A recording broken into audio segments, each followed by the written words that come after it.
Welcome to session number 2 of our presentation of the 9th Mario Maker Celebration, the anniversary anthology that was released at the end of 2024 following a long-standing tradition stretching all the way back to the first anniversary of Maker 1 back in 2016 over the course of 2 different series, the original Years of Mario Maker that ran from years 1 to 6 and the successor series Mario Maker Celebration from years 7, 8, and 9. In our first session yesterday, we played through the first 7 levels in the website order, the ones that are kind of the project within a project that was organized by Team Music. And we finished 7 out of 8 of those, including all of the secret rooms that include balloons. Most of the stream was taken up by these last 2 levels, Ode to Joy by Composer and Part 1 of Hall of Morton King by Fiwool and SMM Piano, which took me about 2 hours apiece because we were going for the full completion that required you to keep a key all the way from the beginning and play through without relying on the checkpoints. Always my favorite kind of hard mode, in total honesty. It did mean that we didn't leave enough time in the stream to really fill out the first part of the scorecard, if you will, with Hall of Morton King Part 2. So we did leave it on a bit of a cliffhanger after this Link-focused extravaganza.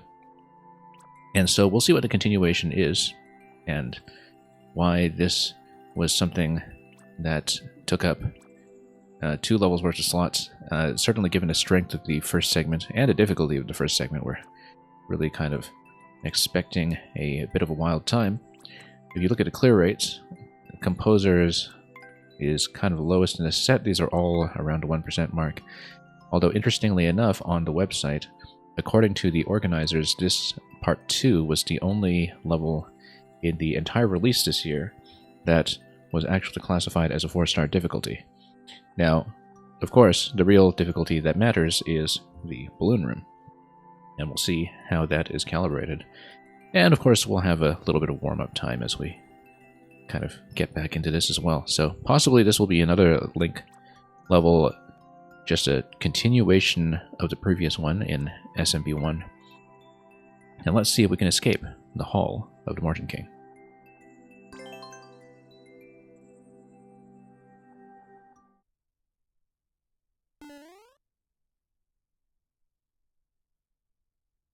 So yeah, it was a really brisk Link auto-scroller in Part 1. It looks like that's going to be a continuation here.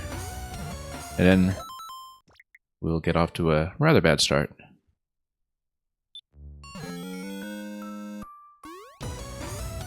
And we should actually just jump and tap. That's definitely a jump and tap. I mean, the line even indicates that, but you know how seriously we take indications around here. Need to be fairly accurate about that pokey. That's going to spring the POW, very nice, except we totally spilled over the edge with the POW bouncing back towards us quite like that. And yeah, we'll have a couple of spills as we sort of fine-tune the early jumps. Okay, slap, and that wasn't really exactly a slap. At least not in the intended direction. But yeah, we'll just refine that until we get to the point where we can just do all of this fluently and know exactly where to land. I am kind of pulling back on the jump towards the POW. It does come closer to me than I tend to expect, but we'll work that out in due course. Okay, this is definitely tap. POW bounce over there, except we just sailed over there. Obviously, we're supposed to land on the platform in between, then go for the skull. Skull platform is going to curl down. I think we just need to... yeah, hug the wall, and then as a fast skull, it should outpace us, and we should land below, and then we need to land on it before it hits the spike. And then it's going to be just a series of jumps over the same platform as it extends to the right. So that should be the idea.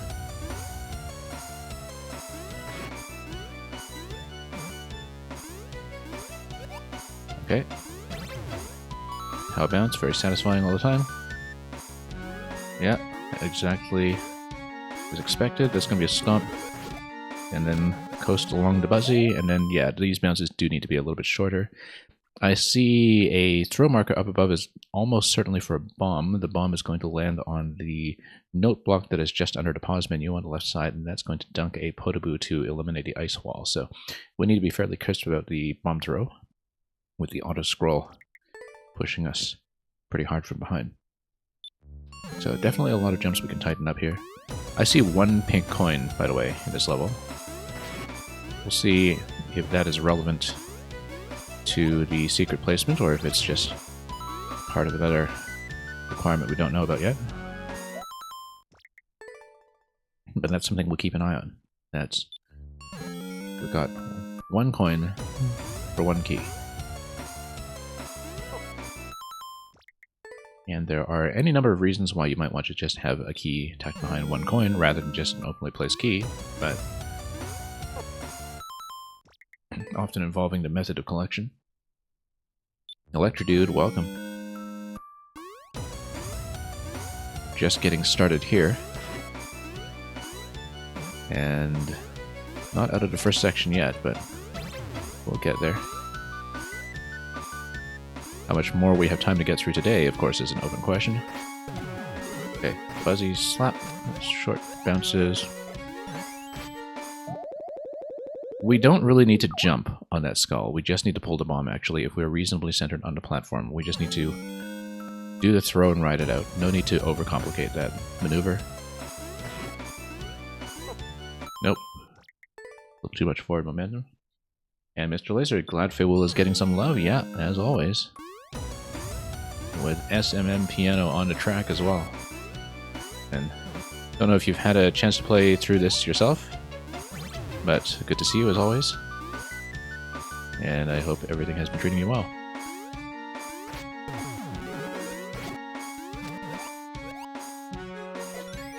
Okay, good. No, that's just obviously a sword. And then that's almost the end of the first section. That's not too bad, actually. Not too bad at all. We do need to deal with that on-off switch at pretty high speed, but it's actually more straightforward than I had anticipated. No sign of anything like a key that we need to hold past section 1 yet, so possibly the key path is not going to be quite as much of a time sink as the one in the last 2 levels we played before this, but we'll find out. Ooh, that was rather too close. Rather too slow. And then we lose it, but that's okay, because past checkpoint we probably get a Master Sword anyway, right? Yeah, correct. Oh, now tempo's picking up. Okay, that's a miss. And, Mr. Laser, the dogs are whining at you to go to bed, but you're not ready yet? Okay. Well, I mean, if they really are beckoning, then there's always the undo dog to bring you back here afterwards, so. But yeah. Glad to hear that all is otherwise well.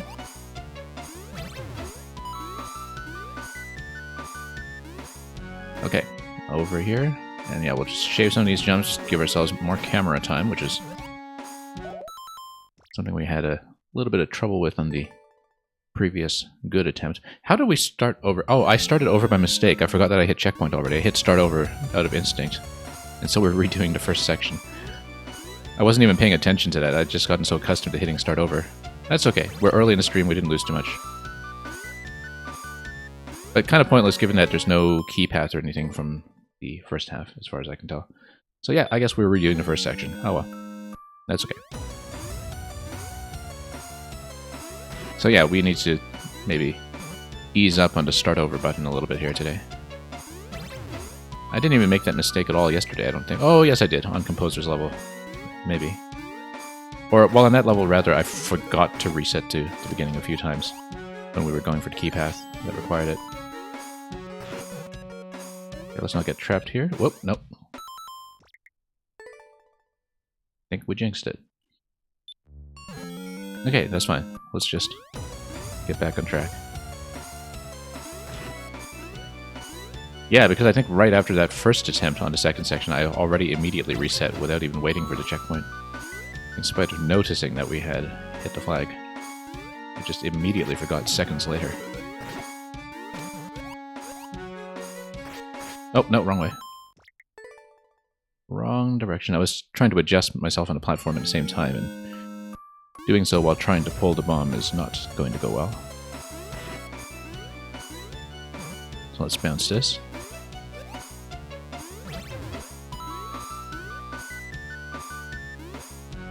Yeah, this section is really not that bad. Oh, whoop. I say that only to miss the ground pound. We can work on our finesse today with the D-pad. Definitely shaking out a little bit of rust still. Whoop.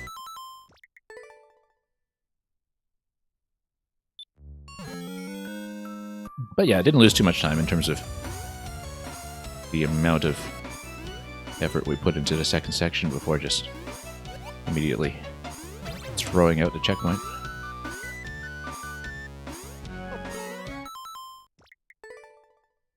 So, not too much of a sense of waste and tragedy.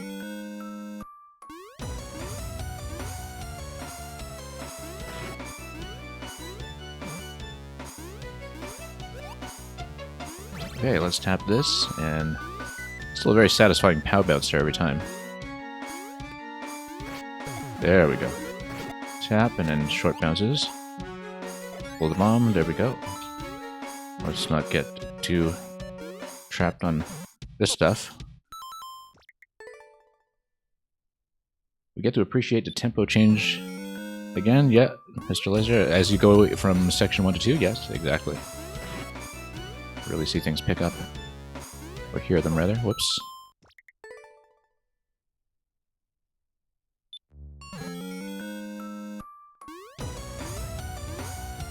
Okay.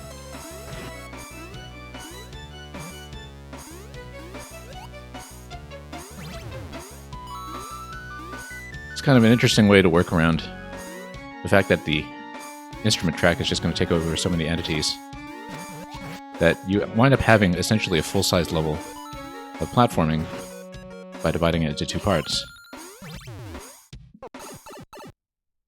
Just to make up for the fact that instruments take up half the budget. And so this is really just a direct continuation of the previous level, and there's nothing else to it. But, oh, let's not start over. This was exactly the mistake we made last time.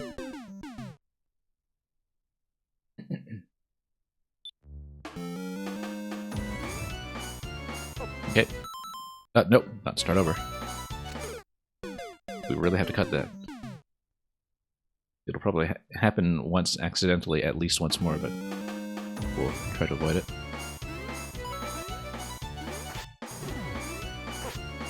Okay, yeah, I'm pulling back slightly on that jump. That's not a good idea. We should just get in there immediately.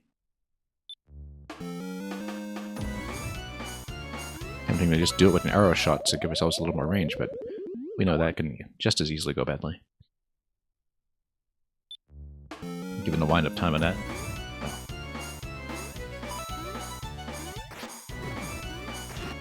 Yeah, no, it's just an extra momentum that you get from landing on the skull that is going to get me into a little bit of trouble there, because certainly the way to land is to pull back a bit on that, but it takes a little bit of finesse to do so while also slapping the piranha, so that's just something we'll have to deal with.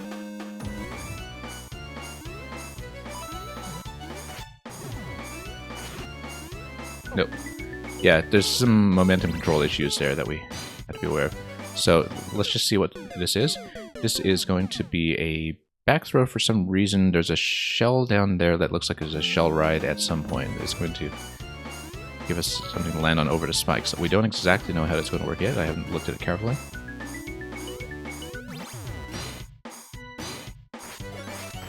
Oh, yeah. Okay, it's a slot over the saw blade. That makes sense, and then that bumps the shell, gives me a landing point, and then we have to slap the pokey on our way over, then we have a shield against a spike wall on the other side, I think. We'll see what that is. possibly the spike ball then gives me something to stomp on.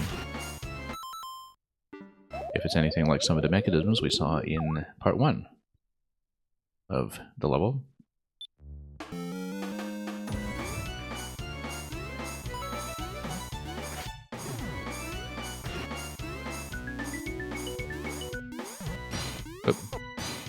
We need to see more multi-parters in general and more official support for it in Mario Maker 3. Stringing a couple of layouts together into something a little bigger, but, you know, still coherent as a single creation rather than something in a super world.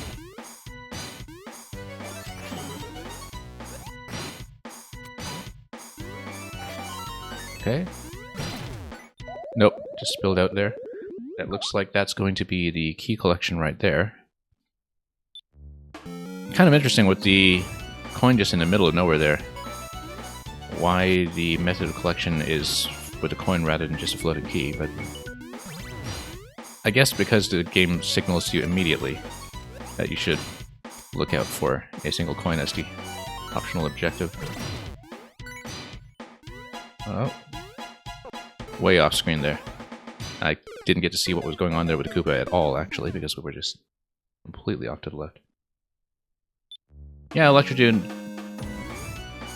The thing about a future Mario Maker is that it stands to benefit a lot more from social and infrastructure features than it actually does from more game mechanics, in some ways. I mean, obviously we'll have more game mechanics and it would need that to survive, but I feel like social improvements are going to matter a lot more. And of course, you have to remember that, you know, the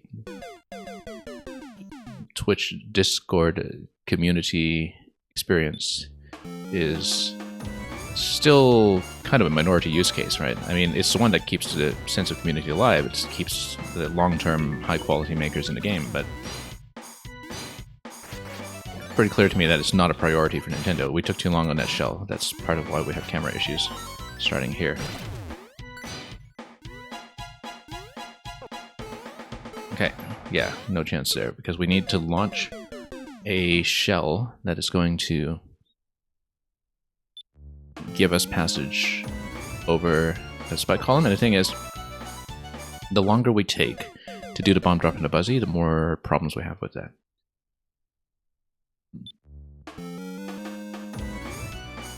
Yeah, man, I mean, that's obviously an area of interest to you specifically, just given how many collabs you've worked on in the past.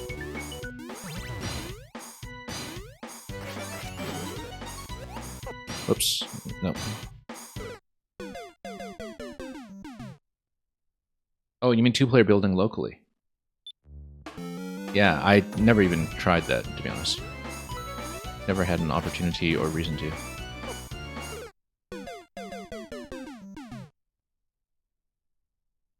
I mean, I feel like I've said this about a number of different games. Most prominently Echoes of Wisdom, in fact, where I had the same impression. You know what this really needs? Is something like the Wii U gamepad.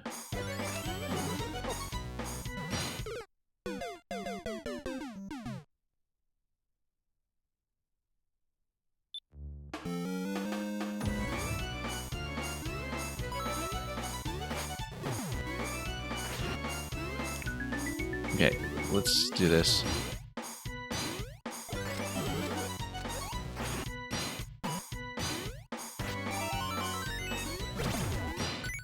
Okay, oh look, we're actually on screen here for once. Oh, no. Yeah, we have to curl up and tap. I think. It's a muncher underneath the Koopa. I think we just tapped the Koopa because the shell deflection is going to give us a shell that we need to jump on. We just need to jump high enough with full momentum into curling back there. Did I start over by mistake? No, I didn't. Did I? No, I didn't. Okay.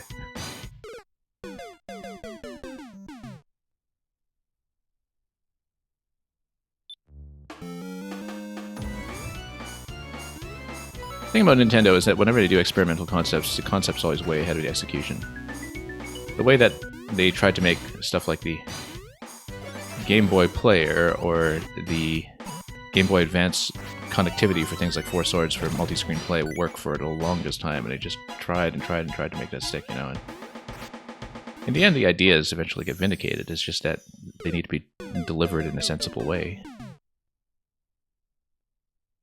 In the same way that, you know, the off-screen TV idea for the Wii U was already kind of miraculous apart from its very limited range away from the console as the base station, and of course you saw the Switch just totally capitalize on the fact that, yes, this was a great idea all along, you know? I feel like we'll get there with the gamepad multi-screen concept someday. I mean, it's really just a natural extension of what the DS, 3DS line was doing, and there's a lot about gamepad functionality, most notably for things like Mario Maker, that haven't really been captured. The unfortunate thing from Nintendo's position is that in the era of smart devices, everybody has moved from resistive to capacitive touchscreens as their own. And that actually kills a lot of the ideas that depended on high-precision resistive touchscreens for both the DS, 3DS line and the Wii U, including Mario Maker itself.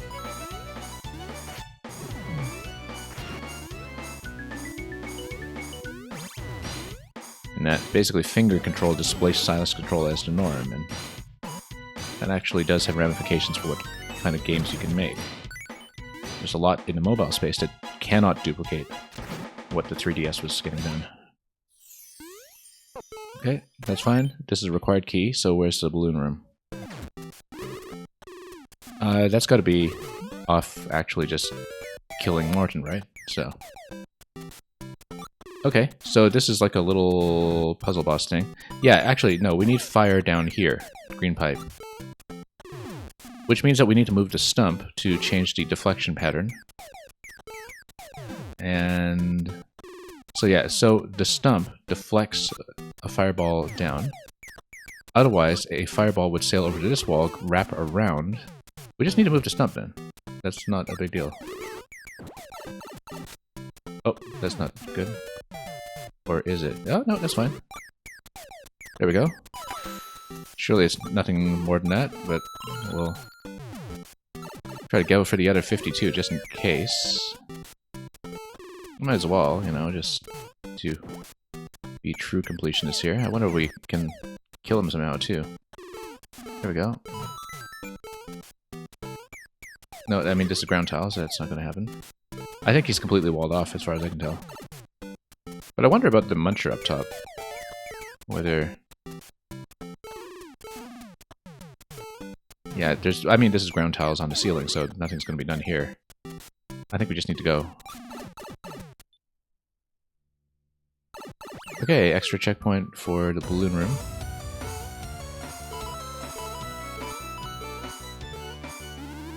Oh! A Super Ball? We got a Super Ball. And we missed everything there in the Super Ball box.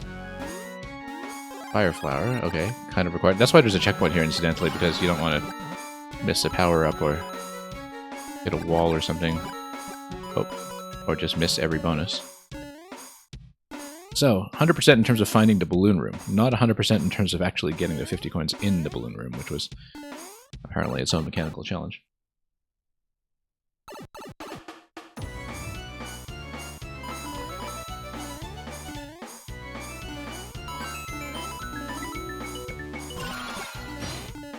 Okay.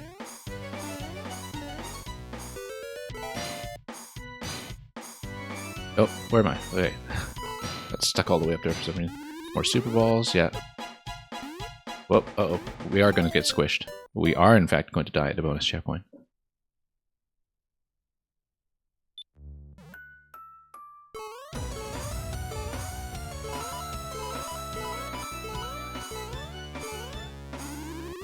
Okay, Super Ball. Now we can miss this again. And totally whiffing that 50 coin. We're way behind just from hitting all the walls here.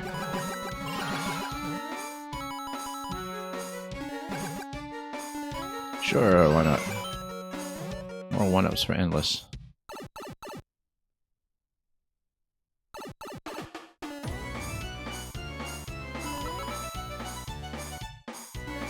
You know, it's funny because this was short enough that I actually could have plausibly just finished it yesterday, but on the other hand, my thumb was just really getting worn down yesterday from so many levels of holding right. for music auto scroll, so.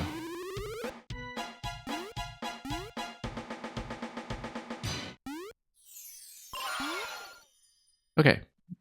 I think that's it. This bomb was just an instrument. We're not really doing anything else with it, so let's go. 9MMC. And this time we actually do land accurately on the flag.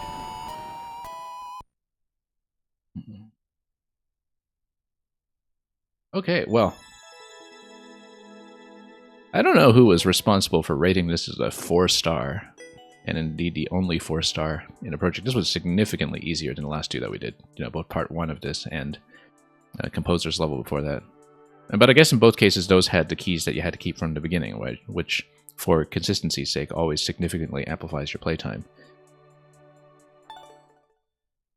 And which is still my favorite kind of hard mode, generally. I really do love dropping checkpoints out and properly appreciating a level as a marathon. But anyway, let's see what's next, because that is it for the Symphony section of the sort of 2-act division of 9MMC. And let's get on to the levels from the orchestra, which also do involve some music levels. And we'll begin with Undercover by Shushiro. And let's see if we can find it somewhere on the list. Undercover, there we go. Okay, so really looking forward to this one, because we played a lot of Shushiro earlier this year, and still, not earlier this year, earlier last year, 2024, and still haven't totally caught up, and Shushiro's been on an absolute tear for the past year or two, just cranking out tons of music looping levels with very interesting dark mode mechanisms, dark level mechanisms, as well as detection mechanisms, and there's really been very few profiles that have been more consistently interesting, I would say, in the latter years of Mario Maker 2. And this is a collaboration with WBC, who is one of the premier music makers to come out of South Korea, and who has also been a big presence in terms of levels being played on our stream for several years now. So this is going to be some kind of interesting music detector extravaganza, and we don't exactly know what, but disguise yourself as a Buzzy Beetle to deceive enemies, possibly very similar to the Mission Impossible stealth mechanism that we saw in 8MMC last year, but we'll find out. Oh yes, there's actually a longer description on the website that is different. Oh, that's a really long description. That's a whole short story. On second thought, let's not read the entire short story. It's really long. But it's on the website if you want to see it. There's an entire narrative about Spy Mario and his disguise as a Buzzy Beetle, which unfortunately is not available from Amiibo costumes.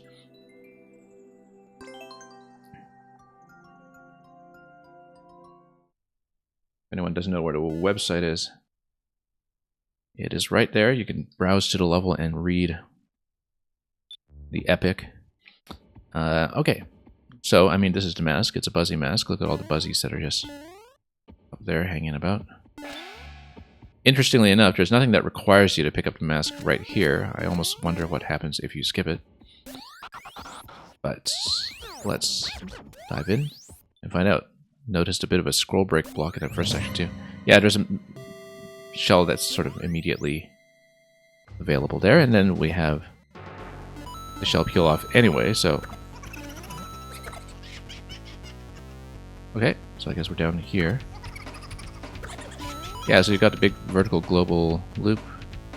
Buzzies only, so we're not allowed to come here yet, because we had to get into the Buzzy shell to deflect, right? So we're trapped, except we have to, I guess, obtain the helmet and redo a big passage here. Okay. Kind of a nice companion level, actually, to the Mission Impossible one from last time. And what a gem this is, right? Oh, interesting. So the Buzzy detector shuts down the Spike. Yeah, there's a state detector that shuts down the Spike. I didn't even really look at that properly to see what was functioning there. But we take damage. And we've got the number 9. Okay. And then the Thwomp is going to come in and try to smoke us here. That opens up. Nope, gotta get out. I mean, is this just a flower pipe? Yeah, it is. Well, let's see. We should probably open this up. And then that opens up that passage down there as well. And I guess we do have to take damage in order to proceed here, but that's okay. We'll shed that costume, and then look at that, more fire. And we don't know what that's lighting up yet, but there's going to be some kind of state change, no doubt. Okay. So yeah, there's a state switch from putting on the Buzzy helmet.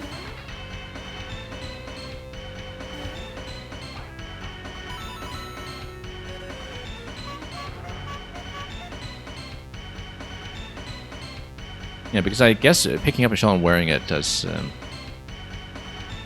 deplete the entity count, right? And so probably some kind of entity count mechanism, but I'm not entirely certain. And yeah, because it shuts down the projectile limit for some reason. Like there's some kind of trigger where if you take a Buzzy shell off the field, then the projectile limit gets stopped. And that will affect both of the both Mecha and the Spike. I think so anyway. It's been a long time since I've really looked at the tech. And I may just be making things up. Anyway. This poor elevator operator here is not having the best day. Okay, and then now we can continue through this passage. The state switch blocks us off from going down low.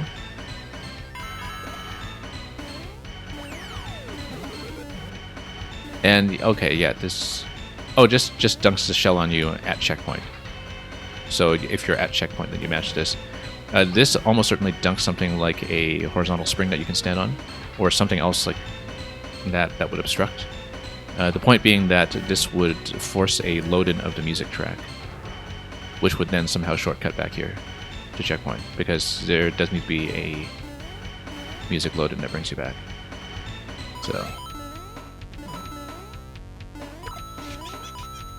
So yeah, not going through that passage yet. We'll go over these three-dimensional steps and totally not get sapped. And might help to carve this side too. Oh. Let's not embarrass ourselves too much with a 12% clear rate. Also, I haven't even thought about the secret passage yet. Balloon passage. Whatever it may eventually be. Okay, and then that allows us to head upstairs. And we'll peel all of that. That spike is also going to peel the right side once we get there. But, so we need a little bit of distance. You'll notice the music change as well for the state switch affecting the music track. Kind of a signature feature of Shushiro's output in recent memory. Okay. We're definitely going to have a catch-up stream of his whole profile at some point. I did play his Super World last year. Back in the spring, but there have been quite a few new creations since then, and we have seen some of them in viewer levels, but certainly not all.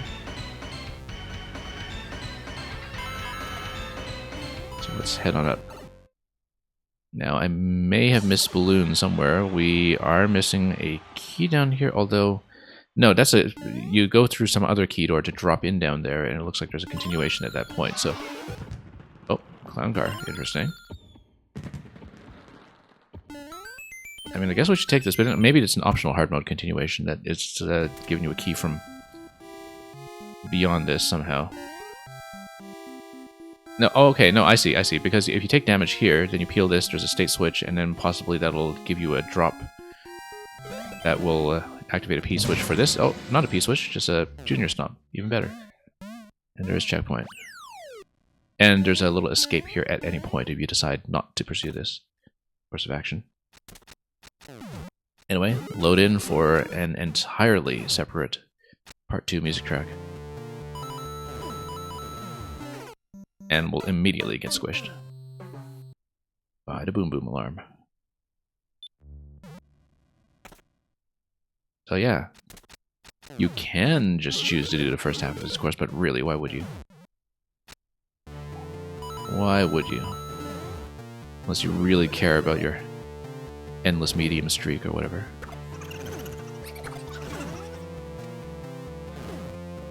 There's a passage up top as well. Oh, because this just loops back as a bit of a safety point. Ah, I see. There's eventually the key door down there. But we don't have anything to tap this with. We would need a shell over here then. Wouldn't we? No, we're trapped up here. Okay. So that means... But we don't have a shell here. So why would we... let's see about this. Look at this carefully. So we can't get over, but we can't slip in here. What did I do to myself? Or maybe this is the fail condition. Maybe this is the fail condition that you get trapped here. I don't know. No, that can't be right. It was kind of SD lockish. We didn't get that helmet down below. You see that helmet that is down below the red pipe over there? Or maybe we haven't been able to go to that passage yet. Let's see this again just to make sure we understand this correctly. I don't know that I see how to get out of that situation that we put ourselves in just now. Essentially. Yeah, because it's just past here. So we haven't been down that right side passage yet. No, we just need to loop around to the donut block. We just need to follow the spike ball over to the donut block. That's actually pretty easily visible, in fact. Silly thing to have missed. Okay. Yeah, that's it. Just didn't read that carefully. We saw the shell and everything, too. Anyway, I'm not going to grab that, but... Let's see.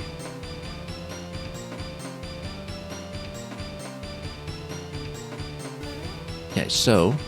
this shuts this down, and then we... take damage over here. Notice the offset on the piranha that makes it possible. Then, why would we want to do that when we haven't... progressed over here yet? Yeah, so we need to progress over here somehow, but then we'd need to come back here to deliberately take damage afterwards. Neat way to do it is state change, actually, with the piranha being available in one state from the blaster offset, but not the other state. Because you see its position kind of relaxes, and you can approach it from the bumper. Because you no longer have the blaster blocking half a tile. Very neat mechanism, actually, for getting that off as a damage source that you can only touch while you can safely take damage. Okay, and then in that case, let's see what we do back here. Thwomp is asleep too, actually. How does that work? Yeah, I thought it was projectile element trickery earlier, but how does the Thwomp remain dormant? Huh. Unless it's a visual illusion from something like spawn block when we were off screen? No, it can't be. What? Yeah, I'm wondering about a spawn. I guess it's, yeah, almost certainly just a different Thwomp than the one we saw earlier. But, and so it's just an illusion of it being put to sleep. Something's grounding the Boom Boom as well. That's, yeah. Quite a lot to look at, quite a lot going on.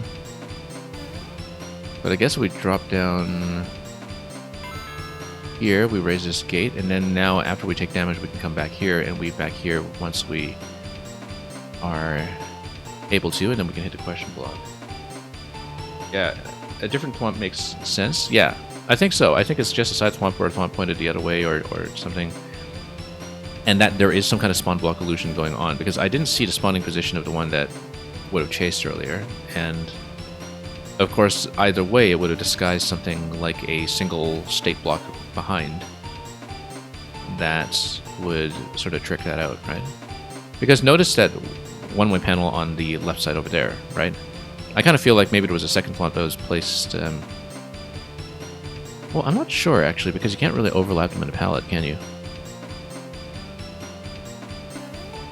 I've got to think about this. I've got to think about this one, because this one I'm very curious about.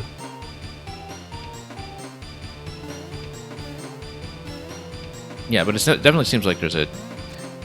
I know from experience with one of Shushiro's other recent creations that there is some kind of trick that he discovered, at least in 3D World, with a thwomp offset, where there is a very infinitesimal offset that you can do to change the detection range. But I think that's only when you're above the thwomp, though. It was a 3D World trick that we saw in one of Shushiro's levels not long ago. But you can do like a pixel offset with a thwomp sometimes to change its detection range. And I don't know how that would affect the placement of this one, though. So we really have to stare at that some more before we, you know, cheat and use the level viewer or something. Okay. Oh.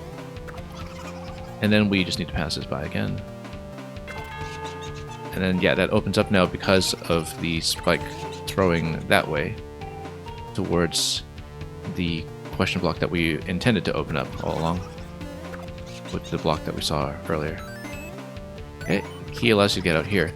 Now the question is, do we want to go through the key with or without the helmet? Because you actually can go through with the helmet, I think. I'm going to try to do it, in fact.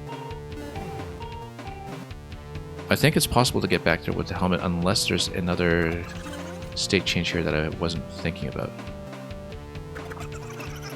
Let's just do the second throw here first.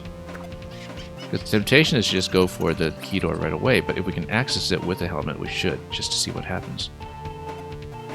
Because that would obviously be an optional thing to do that would change things here a little bit. Because you can definitely access the key door with the helmet in tow. And actually, you kind of have to, because if you don't have the helmet, then the thwomp just chases you anyway, right? You can't actually reach the door safely. So you're required to get the helmet here, I think, because you just wouldn't outrun the thwomp otherwise. However, before we go through then, I want to see if we can reverse engineer what's going on with the thwomp. Let's peel this, and just do the whole loop once more, and totally run out of time to look at balloons or whatever. Yeah. Let's get over here. So watch the thwomp position. It's not different, but as you can see, we're within side thwomp range over here that is peeking over, so... But it's entirely possible that there was some kind of loading that shoved it into position from off-screen that we didn't see. So for example, if the thwomp was offset to the left of that one-way panel, and if there was some kind of push mechanism that happened off-screen before it loads in, since we do the state switch while the thwomp is not visible, then I could see that happening, that you actually just load two different thwomps into that position by having one placed there or by having one being pushed there. Right? Because it looks like there is enough room for something to kind of push the thwomp into place while the player isn't looking. And that's the closest theory that I have, I think, for what might be going on there.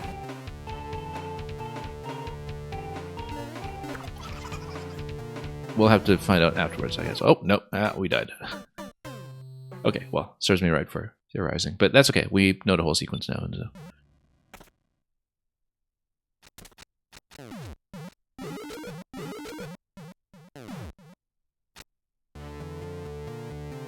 we'll have to ask Shushiro if we see him come by later. He does show up for this time when I run viewer levels pretty often. But this is maybe earlier than usual.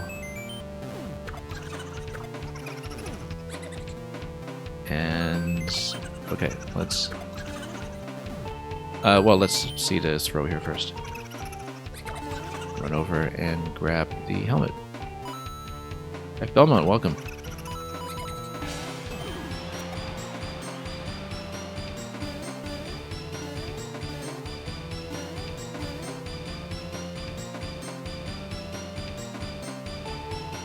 Okay, so let's... What are we doing here? Oh yes, that's right. We needed to lower the platform first.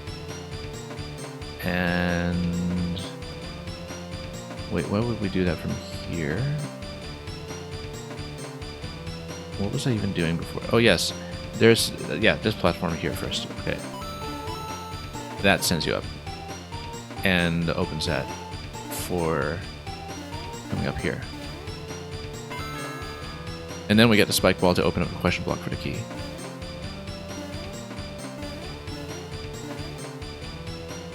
Anyway, let's peel this. And we just need a second throw. Go left, and then we just follow it.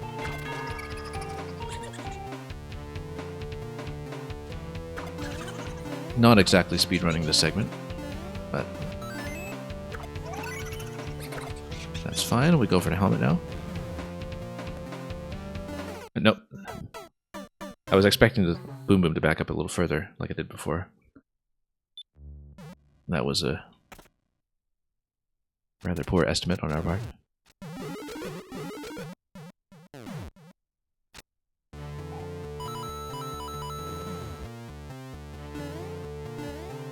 Okay. Here we go. We even get some 1-ups for Endless. Look at that.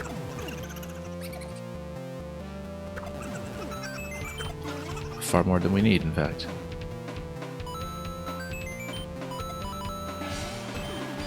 Okay. We'll get the state switch and the music switch once again. Then, oh yeah, no, we actually did want to stay on that, didn't we? Then we'll do skull platform and blue platform.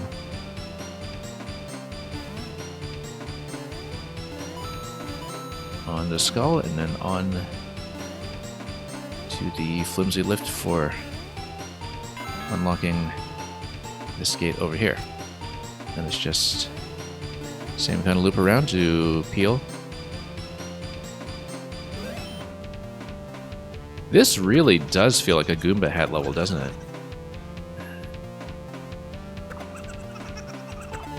Because no wonder some of these ideas in terms of like deliberately peeling damage are so familiar, because that's exactly the kind of stuff I was trying to achieve with the Goomba hat back when the 3D World theme was first released. Not the 3D World theme, but rather the hats in the 3D World theme were first released back in the 3.0. Because this seriously does play like a Goomba hat level in some ways, but just sort of jury-rigged in a way to make sense in the context of all the mechanisms that you have here in SMB3 and in the basic styles generally. So, okay, let's go back over to the left and actually get that key. We could have done that a while ago, but I was too busy thinking about Goomba hats, I guess. Oh, come on. Rather risky. Okay, let's not get stuck by Boom Boom this time. Yeah, he does actually a bit of a close shove and a distant one. Okay. We'll just let him get his 2 throws out of his system first. And then go for the helmet, and then we'll get out with the key.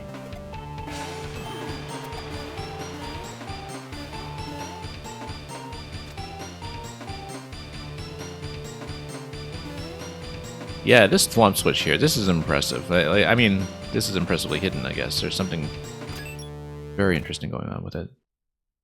But definitely you can see the whole one-way panel and state switch mechanism down below it, which seems to me highly indicative of a thwomp maybe being loaded in at a different state and then being pushed up into position. Because you could see that there was the whole red block line and one-way panel cluster that was below where you see the thwomp in his final position, I guess. I mean, this just goes back to where we were before upstairs, so I guess we should just go down. And then that's the balloons. And then, I mean, I guess we have to take damage in order to get the P-switch, which, if you look on either side, is clearly an infinite P-switch mechanism, which is also going to nuke the Boom Boom, which works for me.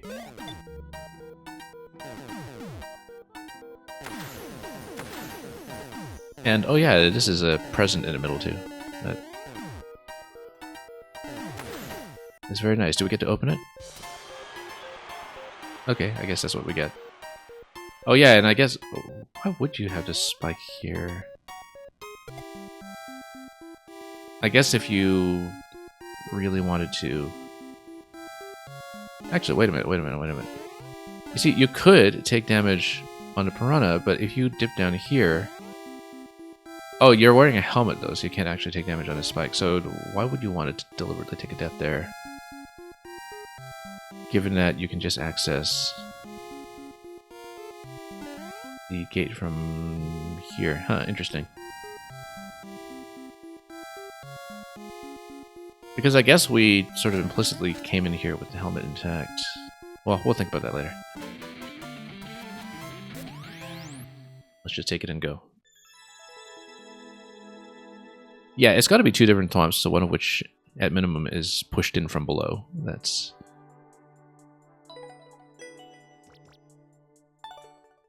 what it has to be, I think. But given that the player is just sort of, you know, shoved off screen to do the state switch, that's a really neatly disguised illusion.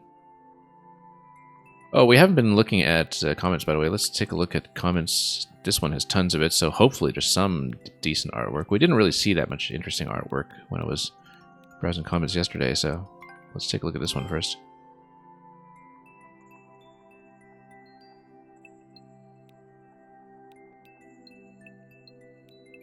And...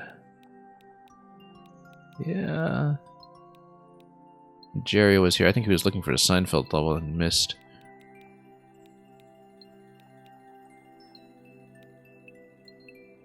This guy likes the balloons. And... people are just claiming more balloons, I guess. Not that interesting, but so hopefully we get some interesting comments on this one here. And we'll proceed to the next one, obviously. We're off to a good start today. What even is this? Can't make this out at all. Doesn't look like Tails and Knuckles. I don't know.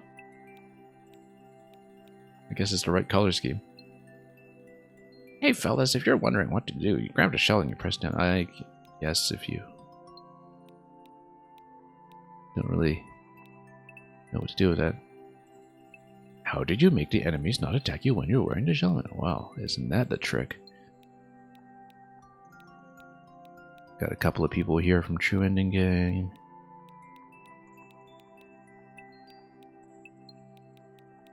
And yeah, just a lot of the standard cards actually. I mean, I guess maybe we should filter those out.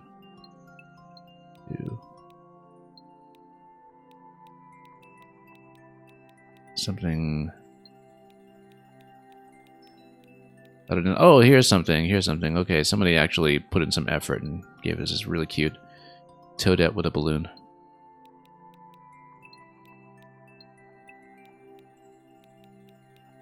But yeah, really kind of a nice companion piece to the Mission Impossible level in number 8.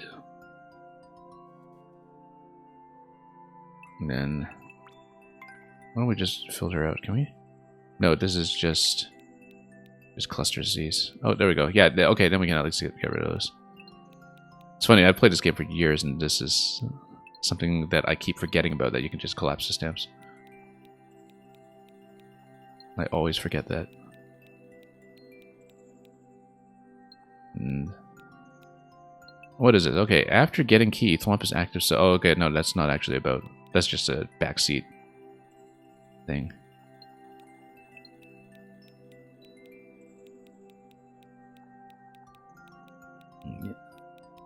I think the Toadette artwork is definitely the winner here.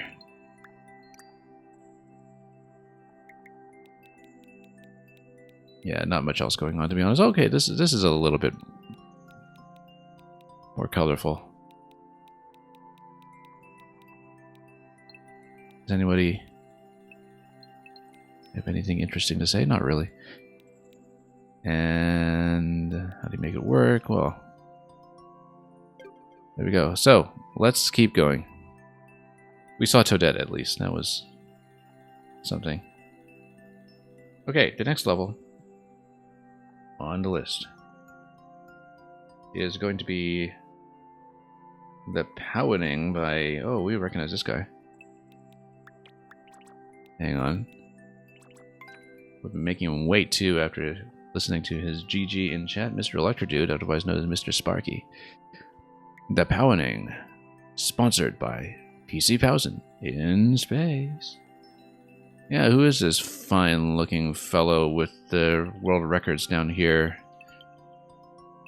in so many of the recent creations? Oh yeah, the maker, I guess, has the same hat too, you know, because that's just in fashion these days. Alright, let's take a look.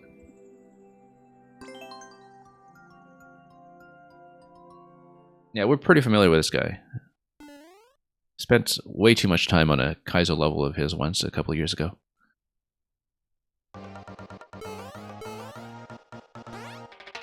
Mario Kart music is always off to a good start. Oh, here's a ride. We haven't really had any kind of ride levels so far because we've just been doing music levels up to this point. But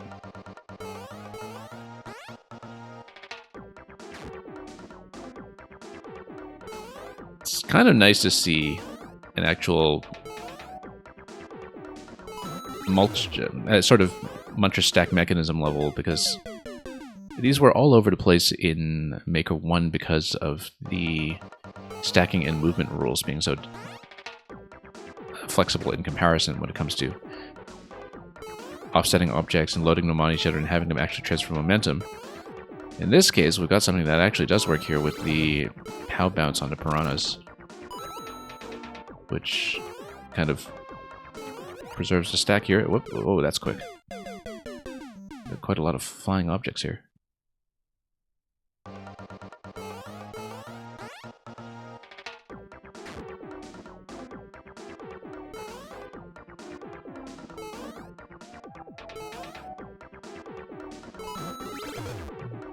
Okay, let's go for this, and then scrolls really quickly off screen. Give ourselves a little bit more room to work with. And then, through the gates. Oh. Don't know why we backed off needlessly there. I think I was still kind of reading the level at that point, that's why. But I think we're just kind of on pace with everything we need to do in that location. Whoops. Yeah, so kind of an interesting variant on the traditional POW on the Piranha bounce level. Then you have this Muncher stack going on as well. Can't really do those huge terraced Muncher towers anymore, I guess, because the offsetting in Maker 2 is what it is. But this is a pretty good solution to that, nevertheless. Did we miss anything in this section? I don't know. I guess we'll find out.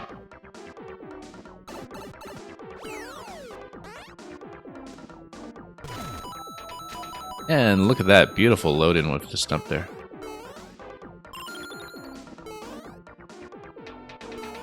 Oh, we came out of that a little bit late.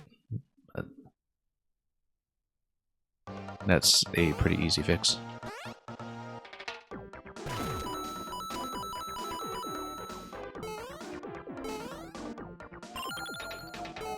I guess the Mario Kart music makes even more sense in this section. Oh, we missed it. Do we get to stall here until we get on, though? I think so. I don't know that we're necessarily racing with any moving elements that we still need to use at that point, so we could potentially just get that on the second attempt if we have such poor reaction time as we've been demonstrating. Now, kiss. Whoops.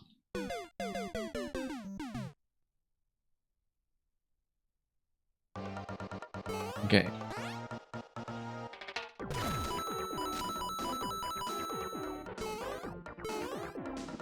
Down here. And back up. And yeah, we'll think of that as the Muncher kiss, I think, from now on. Whoops. And yeah, look at that POW. It's going to be loaded in on the conveyor, and it's going to be sent to the right side, and it's just going to follow us very patiently as we just bounce around, waiting for it to show up.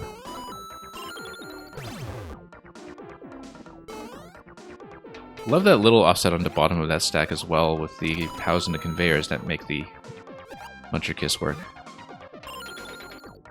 And yeah, look at the transfer of one stack to another using the... Oh, look at that. That's great. That's great. Okay, I'm impressed. That's lovely.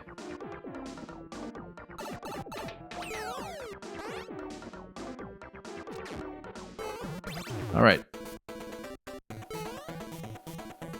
Still haven't looked at anything optional yet, but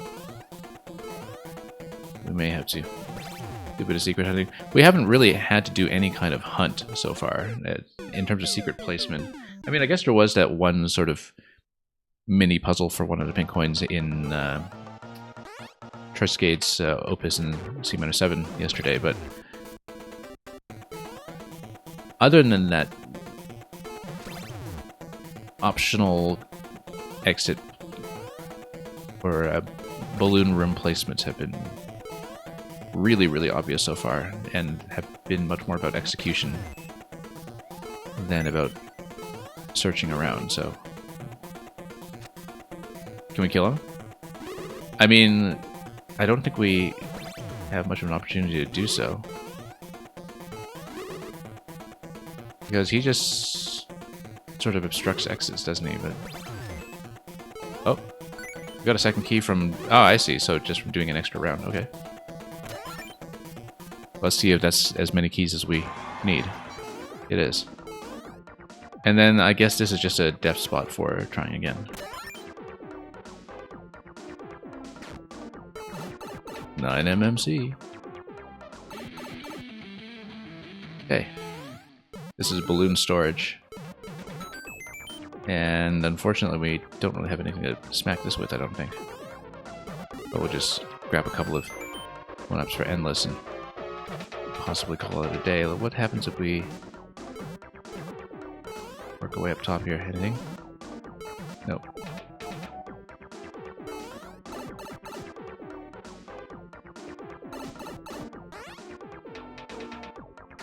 Okay.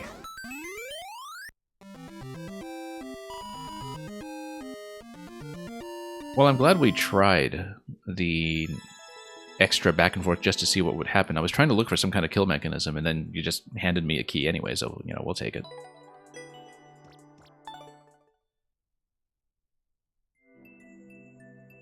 Yeah, that lovely POW stack towards the exit pipe on the second section, though, that was a clippable moment for sure. That's the kind of thing you would want to put in the trailer, except you don't want to spoil it for the audience, right? So you would not put it in the trailer for that reason. But, you know, if you eventually make some kind of super cut of big moments in Mario Maker, that's just a lovely little animation. Yeah, still very fun. And thank you for that one. Always happy to see a new one from you after so long. Let's take a look at the next one.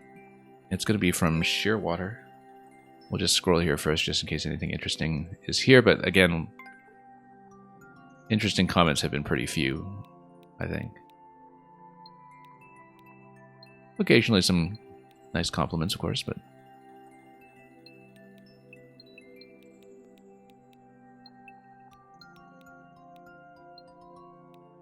And... yeah. J-Bolt here on his land grab. Someone is very bitter about something. I mean, how do you get past the levels that we've seen so far and all the way to this level and not have fun with any of the levels up to this point? I mean, I guess if you really just like Music Auto-Scroll or something. But even with Music Auto-Scroll, like, not all of it was Auto-Scroll. The Link ones were pretty interactive. And of course, the Shishiro one before this one was really quite a standout. But, oh, sweet. Murder drones, really? Possibly everything floating around in the first section, I don't know. Okay, let's go on to Shearwater. I think this is a new profile that Shearwater started up. Shearwater was a presence in 7 and 8 MMC, of course, but I think it was actually under a different profile that for some reason was not continued, even though it was doing some pretty big numbers. Possibly it wasn't continued because it was doing big numbers, and he didn't want to affect the count or something. But either way, the baby bloopers are small, but you'll need to use them to your advantage. And there is an extended description here, too, on the website. A fun and tricky platformer based on the enemy variant that probably everyone forgot existed. It's also Shearwater's first MMC level to have a title made by himself and not someone else. Oh, the title and description is a reference to murder drones. Okay, yeah, I would not have picked up on that at all. I know nothing about murder drones. So, we'll have to follow up on that afterwards. Unless you wish to explain, which you, of course, can. But anyway, baby blooper bounce. Let's take a look.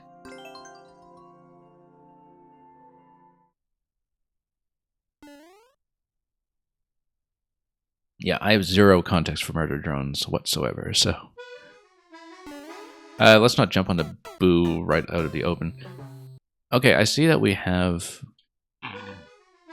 the blooper squads here that are going to be positioned. That's neat.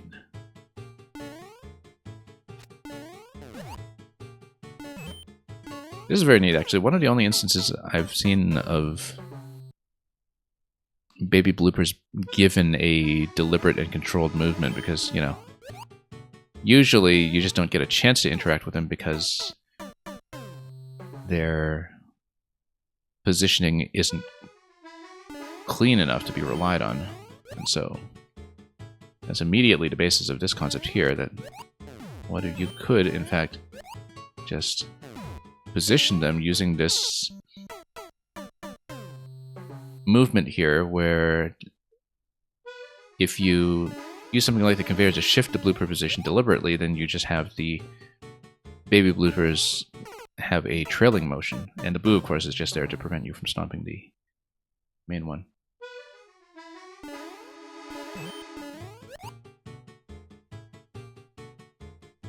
And yeah, you're telling me that murder drones is something on YouTube? Okay.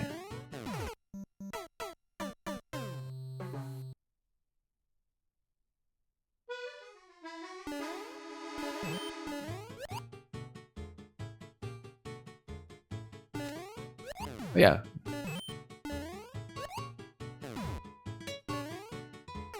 Immediately... Oh yeah, just on Vine Climb. I'm just reading ahead here a little bit at my own peril. Yeah, so it's going to be 6 pink coins, 5 in a safety likely. And we see the first one up ahead. It's going to be a Vine Climb off of the spot here. Oh, no, we need to... Well, we'll go back for that, obviously. On the next attempt. I mean, I expect to die before we get much further. So yeah, we have to be a little bit more deliberate and conserve the bloopers that we have available in order to have jumps available, so we don't just always stomp them all at the same time. So we actually should be a little more exact. You already see quite a few... Let's Vine Climb. You already see quite a few different movement patterns here, using the conveyor stack to get the downward movement. To have the bloopers kind of peak above the boo is a nice touch right here.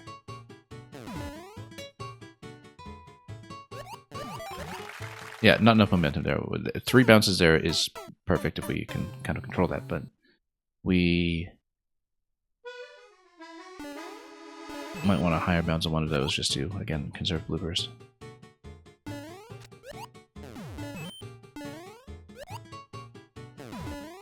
But yeah, it's very true that this is an enemy that was practically unused in a controlled context.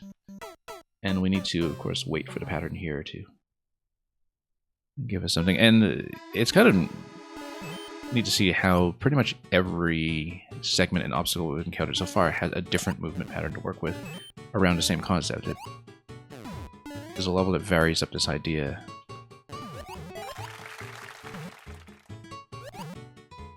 In pretty much every jump, and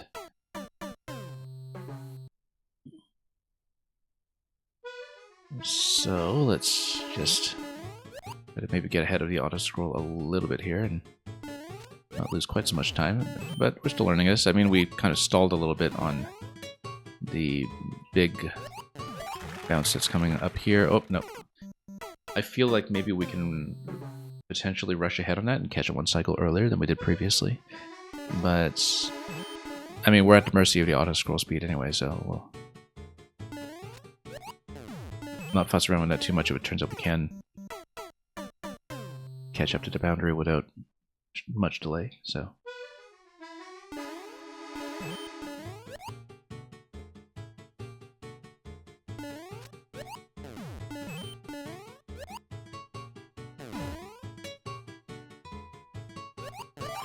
Yeah, it definitely qualifies as something that I don't feel like I've seen before. Which I'm always satisfied to find. I love how that gives you the last blooper as well, by the way. And in terms of not masking it with the boo, so you actually have an extra jump at the end. But yeah, that after all these years of Mario Maker, 9 years of Mario Maker, that in particular after so many years of Maker 2, that we still see so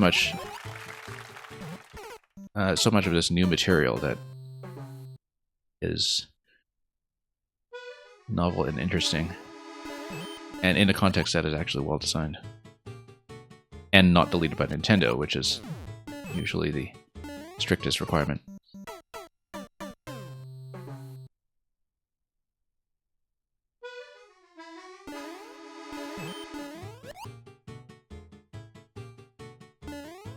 You only really use these little guys to make a jump more lenient. Yeah, yeah.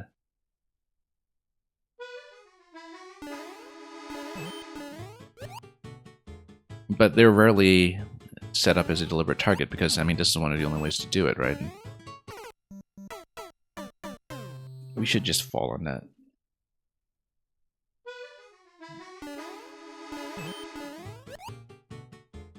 I mean, typically, the Mama blooper is going to be the primary target.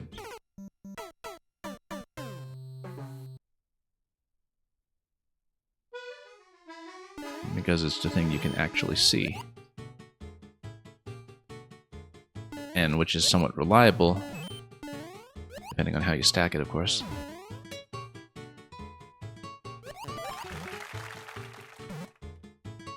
Okay. Yeah, we'll just wait on that one. Be patient. And so the fact that we can jump on that blooper is important. Now, we don't have much to catch over here, but we can do it. I bet this will just reset itself anyway in the next room, but... Oh, it doesn't. But, okay, no, it forces on.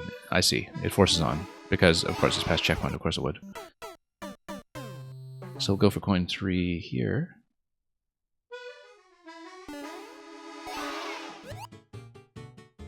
Just trust that we have something to land on. We need to go a bit faster here for the drop.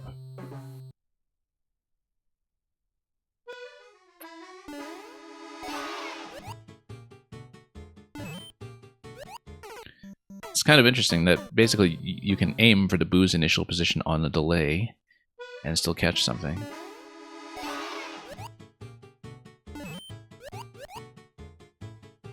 Okay. Wampa's kind of a neat touch here, except we backed up a little bit too much. I didn't expect a parachute, that's why.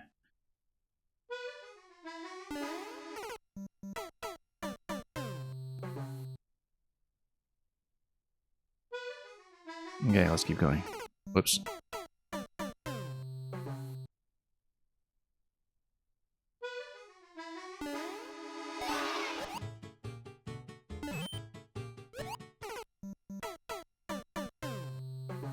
Awesome Lamp, welcome. Hope you've been well. Whoops. Yeah, we can afford to go just a little bit faster and just drop in. I mean, we're going to be trailing the Boo regardless.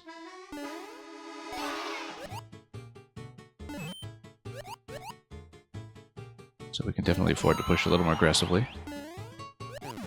There we go. And yeah, that mechanism back here. And yeah, my whole timing relative to that was a bit off since we were a bit slow on the on-off switch, and so didn't really catch a good cycle on that one. While still kind of thinking about auto-scroll pressure, we just need to run down. Awesome Lamp, not exactly well, but fine again. Yeah, I mean, if it's just sort of physically being under the weather, I hope things sort themselves out soon. Yeah, nice little double switch here. Whoops.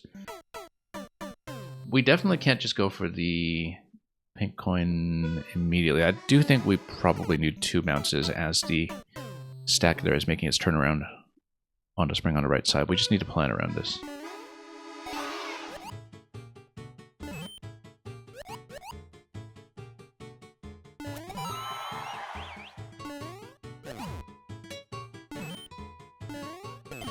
Okay, down here we go.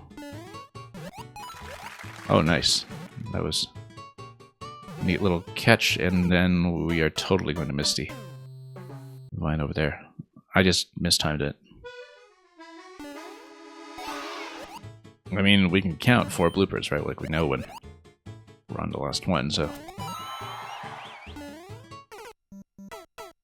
Entirely just a visualization challenge there on that last bit.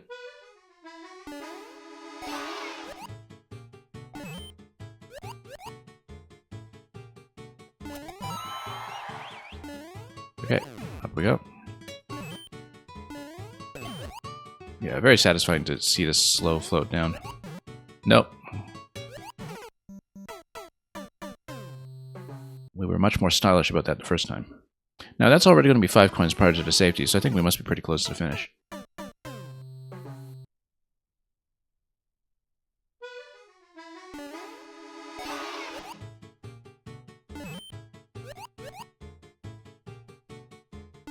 Yeah, this set has felt so comparatively relaxed compared to yesterday's. Whoops. Probably because you're not, at breakneck auto-scroll pace all the time.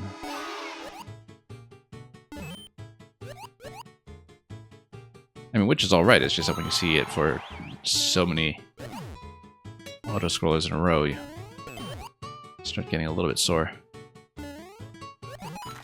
There we go, very stylish. And then up we go.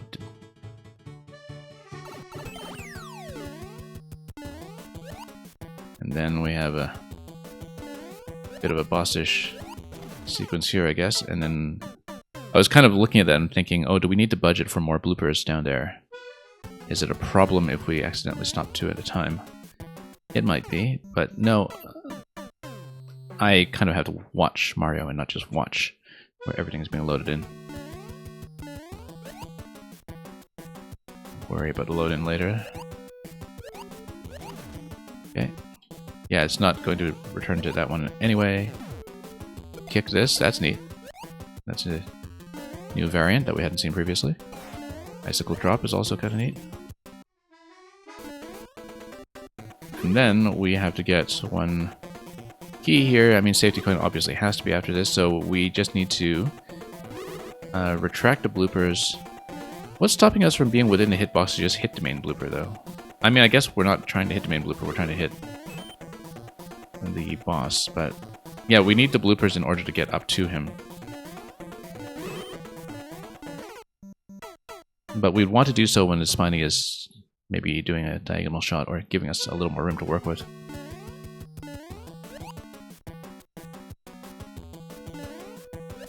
Okay.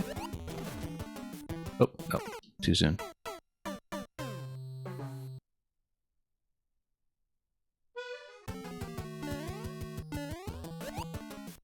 Alright, down we go.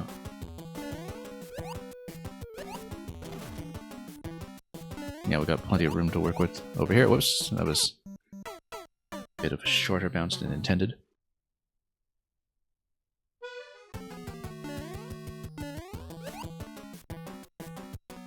Okay, it was totally miss.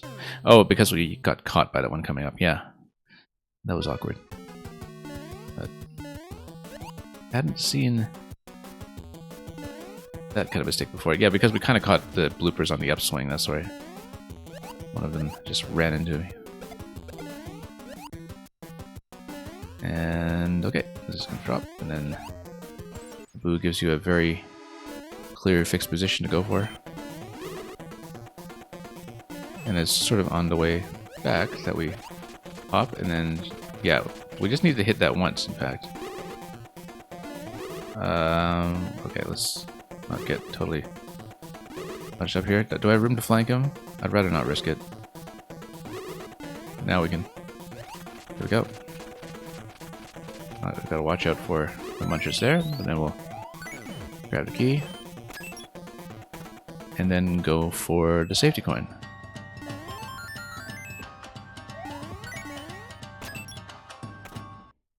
And that cat, welcome. Lovely 9mmC texture on the balloons.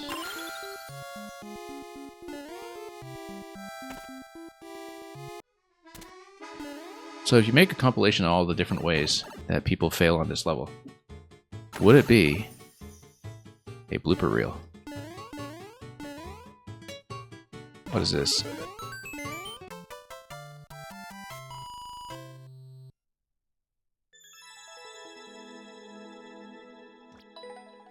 Okay, very nice. Yeah, very conceptually striking. Tons of variation between every single obstacle. All around the same central concept, so definitely wasn't running out of ideas anytime soon.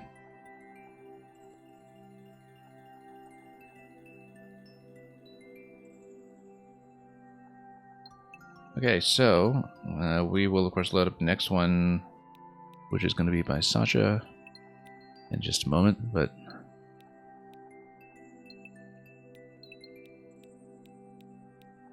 we'll see if anybody's comments are going to impress us today. How do you manage to use the babies? I mean, you know, the mechanism is kind of self-evident. It's just that hardly anybody thought of it. The boss is great. I don't know what these people are thinking. The boss is excellent. Good concept. It's just that it is, I think, possible to lock yourself potentially if... Actually, no. If you sort of unstack by going straight for the big blooper that is the base blooper, I think that would just unstack low enough to make the boss reachable, right? And then after the first hit, he's going to bounce off the stack anyway. Maybe. I'm just speculating. But I don't think you can just block off the possibility of completing that. But yeah, no, it's very clear what to do. You just use the central mechanic of the level. I don't see what the problem is, apart from, you know, maybe dodging the spines, but that's a clear pattern. You just need one hit before you turn it into a regular fight. Okay, so it's kind of neat that, incidentally, and from a curatorial perspective, that the next 3 levels are in sequence going to be from Sasha, Mang, and Luca, who all together have been working on a platformer game of their own. I had seen that they had put together a game jam piece for GMTK earlier in the year that Sasha occasionally streams some additional development on, because they are, as I understand it, expanding it to something fuller in the long term, just as a bit of a side project for all of them. So we will actually see their levels as a cluster, as team... I don't remember. It had their initials in some order. Team something or other with SM and L. SMAL, I think it is. Like it's like Team Small. SMAL. Sasha, Mang, and Luca. Yeah, Sasha's kind of like the lead programmer on it, as far as I know. In fact, if you look at Sasha's profile, the thing that I associate with her with the most is doing a lot of things like logic gate demos and other kind of electrical engineering implementations in Mario Maker. And so we'll see how that figures into the music auto-scroll level here, though. It might not figure at all, but we will see yet another music scroller. Bloody Tears. Turn right for the Jova Woods.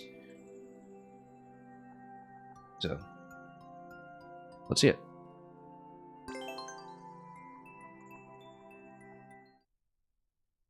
Yeah, Netcat, I mean, you know, typically for levels that get this much attention, we at least get some good artwork. It hasn't been that frequent in this year's set, I would say. It's been a little bit of a letdown, but... are we supposed to slap that? Yeah, we were supposed to slap that because we sent it up to the next level. You would think that all those levels previously, particularly the Link Auto-Scroller Duo by Philwill, would have prepared us for this just fine, but no, we need to bop it and then send it over here. And it is actually going to be a deflection as well, because it's going to break, and then we use a shell to deflect it back.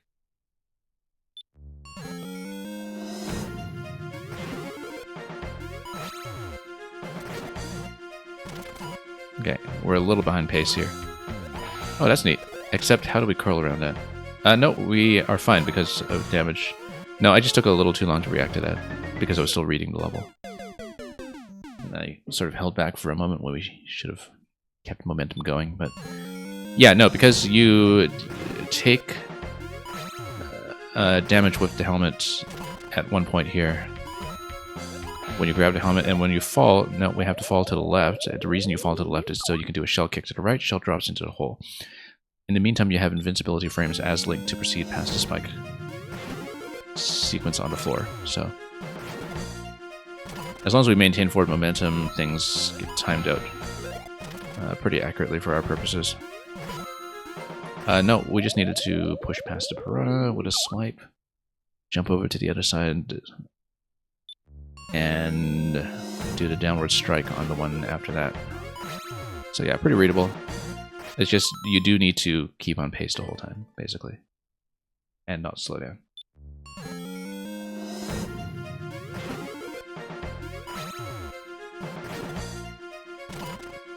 Okay.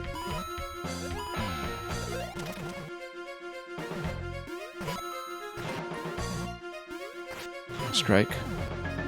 Tap. And then, yeah, I think you are supposed to take damage there. I don't see an alternative to that. But it's going to exit out this pipe anyway, and if it's a checkpoint, checkpoint's going to give you a Master Sword for obvious reasons, so... Oh, whoops.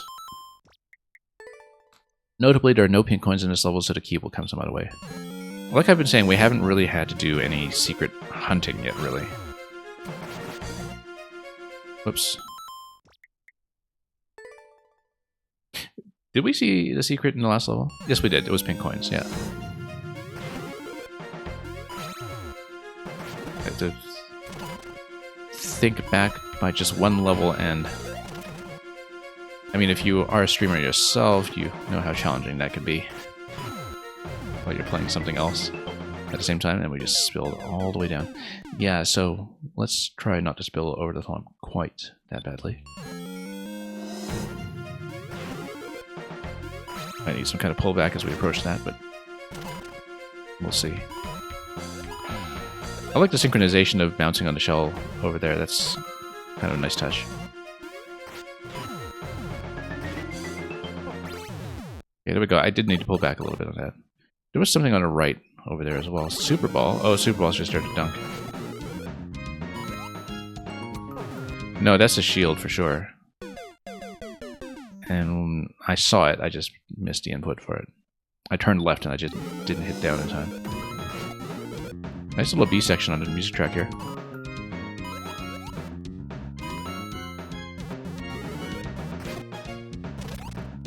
I feel like we're supposed to hit that, but... Yeah, because that has a shell that is going to be targeting the shell trap over here, and we need to create the path for it.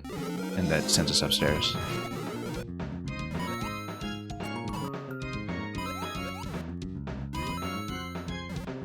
Oops, no, too many bounces. Yeah.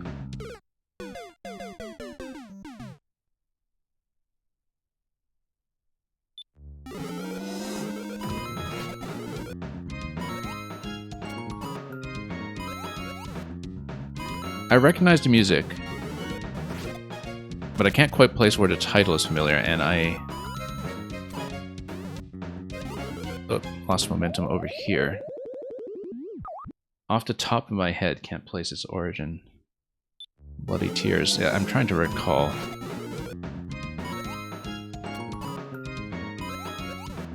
I mean, this is JRPG music written all over it, right? Am I mistaken? Stop immediately. Yeah, and just fall down immediately. It's just a fall, not a jump. Nope. There's a shield bump over here. That goes down. Castlevania. Yeah, Bloody Tears, Castlevania. Yeah, so not JRPG, but no, definitely Castlevania. Absolutely Castlevania. Yeah.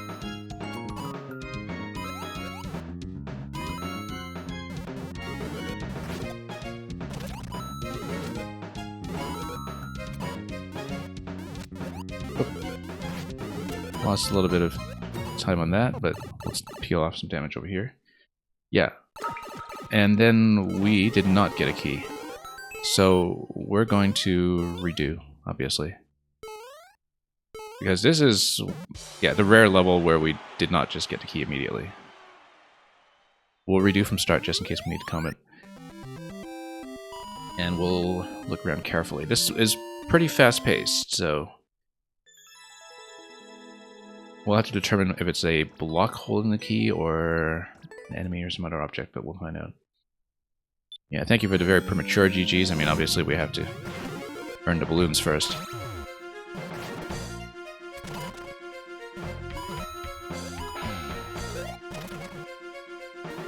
Just trying to scan this carefully here while reading the level at the same time. There must be something on the right over here. Like if we wait, does it trigger a key? It doesn't. It looks like it is just a decorative cover art segment on the right there. Possibly that is eventually reachable, but we don't see it yet. Yeah, that the scroll was going so far there was definitely a point of interest, though. So, if we don't see an obvious key location in the first segment, we will just go to the second one directly to scan it before we try to do anything from start. That block over there, no, that's just a shell trap. But there's a shell trap that has a... I feel like that's the key. That question block over there. That's a bomb location, right? And like this one here, you see? That feels like it's supposed to be a bomb. Like you do a bomb throw before you get out of there. And then the crush block will make sure that triggers in time before you're too far away. And then you have to survive the second segment in one go. But it looks very much like it's just a bomb toss. And then the crush block on a track will let it drop and detonate it. Whoops. That's the likeliest candidate by far, I think.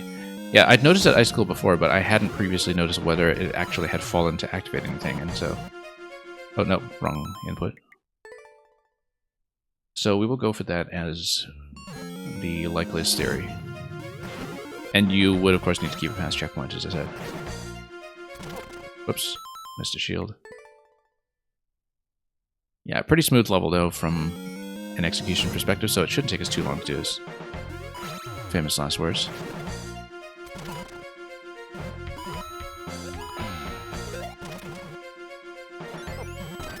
Yeah, that's the key. That's the key.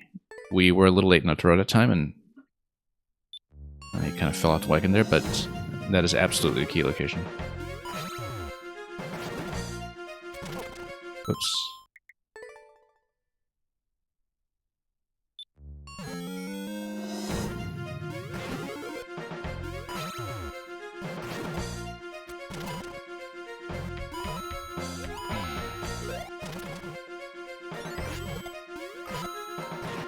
I missed because I tapped the bomb with my sword as I was re-establishing my dash forward. While it was still above the crush block, and so it didn't manage to fall. So... we may need to throw earlier. No, hang on. That would have been fine, we just have execution issues. The main execution issue is that after I throw the bomb, if I'm dashing forward, if I'm trying to reestablish the dash with a run button, it taps to sword. As with the hammer in 3D World, that leads to a bit of a wind-up problem here. And I also only have so many invincibility frames to work with before we need to get out of there, so we can't just dawdle. No, faced the wrong way.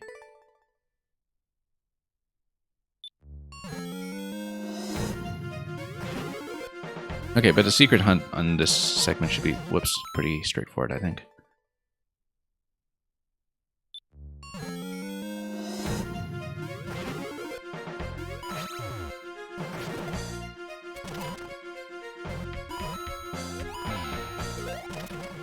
Okay. Good. A little behind the auto scroll now, so we do need to pick it up a bit. And then we need to one-shot the second half.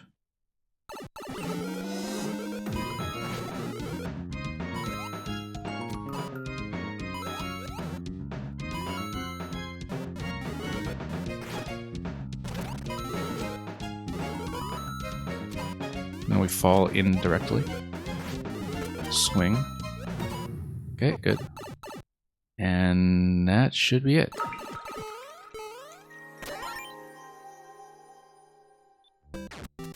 Look at that, balloons. And tears. It always ends in tears. Yeah, it's a big 9-shaped balloon. Kind of neat. Okay, let's go.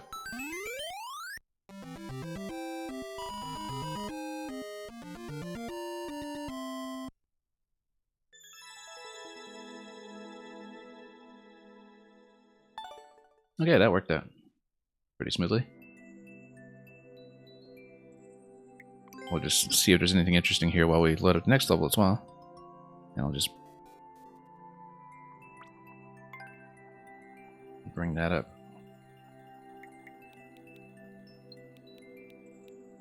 And oh, somebody's pointing to something with an arrow. Over to gold, gang. Yeah, our people. Well, there's a balloon at least. 9MCM. Okay. In whichever order, I guess.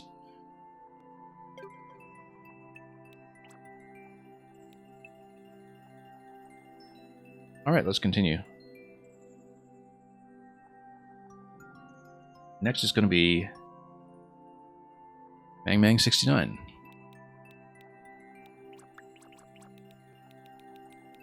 There we are. Bonk it up. Do bonk it, get yeet. The website description also says it's a level about bonking bullies.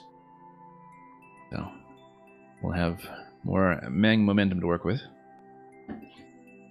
Mang, for those who don't know, very recently uploaded a whole cluster of levels that had been saved up for release, I think, in conjunction with the attention from 9MC. And we did those as a set a few days ago in preparation for this stream. And so, yeah, lots to catch up on if you haven't already. 7 uploads, including this one that we're about to play here, just since late December. Let's bonk it up.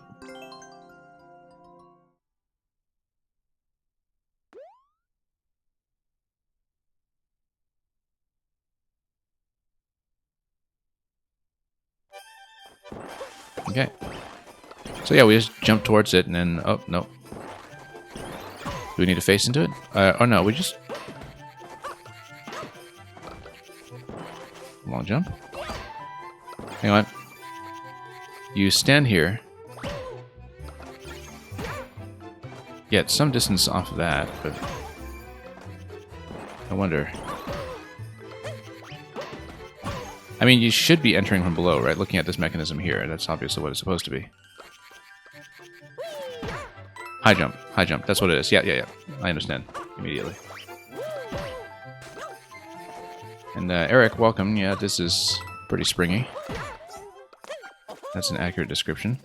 Now, what would we want to do with the skip squeaks here? They're just here to tease you, I guess, but alright.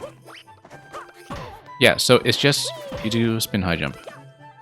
That solves many problems. Do we want to spin into this one? Doesn't really do anything, but gets used over to 10 coin, I suppose. What happens when we do it under the big guy? We're about to find out. I probably should have watched that first and hit the question block before we decided to go for it. Need to lower the icicle here. This seems to imply that we should be sliding. Yeah, because I guess if you want to be speedy about it, not that we're going for records or anything, then you kind of long jump and then bounce back here, and so... Not going for any records here, but that's something with speed path potential.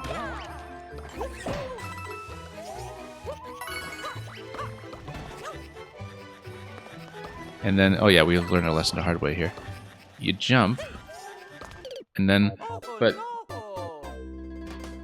we want to get bonked rightward by the bully. Then maybe it's like if we do a long jump deflection, for instance. Let's see, because there are definitely different kinds of jumps you can get off of it. But we haven't really played with the big bully much yet, so we'll have to see what it is we're missing about that.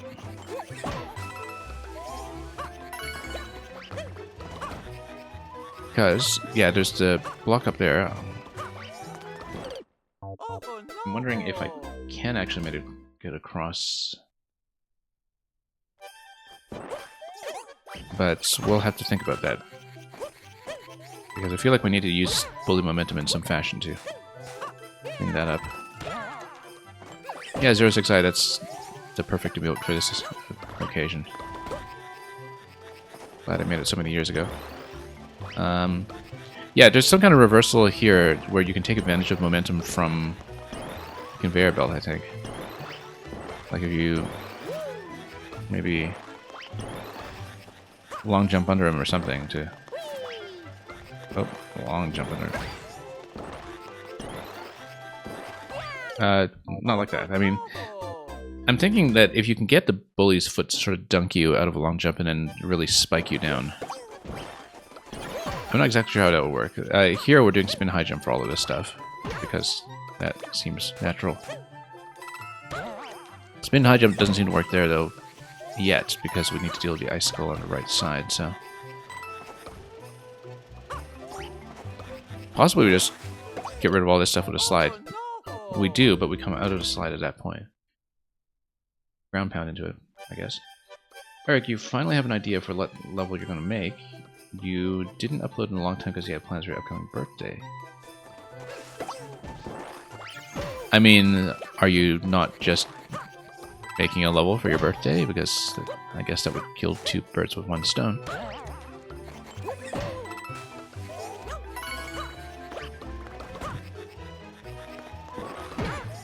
I mean, plenty of balloons to work with over here.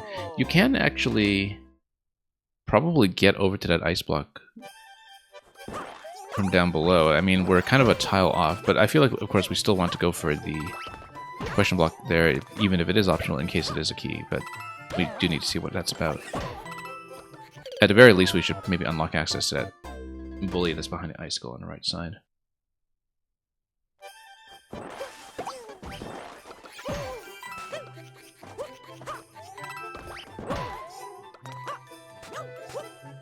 Okay, let's bounce up here.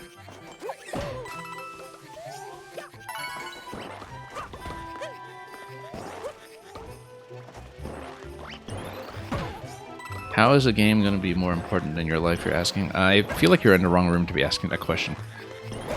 I don't think anybody here is in a good position to tell the difference between the two. Okay, so let's say you push into this. Conveyor kind of pushes you out.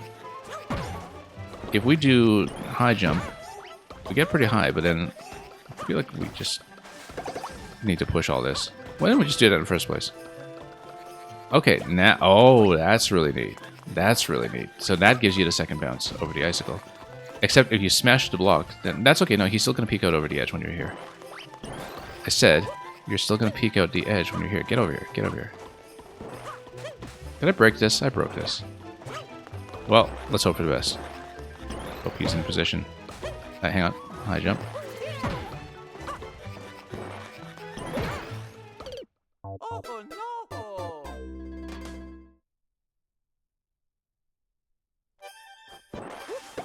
Yeah, I think the median playtime in Mario Maker, just Mario Maker, among people who frequent the stream regularly, or even in the channel at a time, the median playtime is almost certainly in the thousands of hours.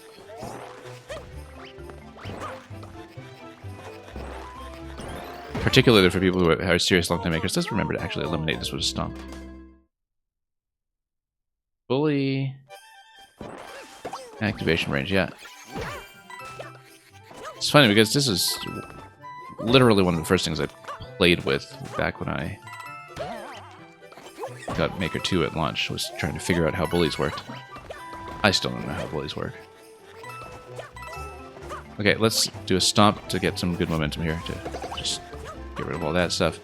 Let's maybe not break the block. This is really neat when you do see it, though, that in terms of getting it displaced over to this side on the edge, and getting it to just stay, if it does stay.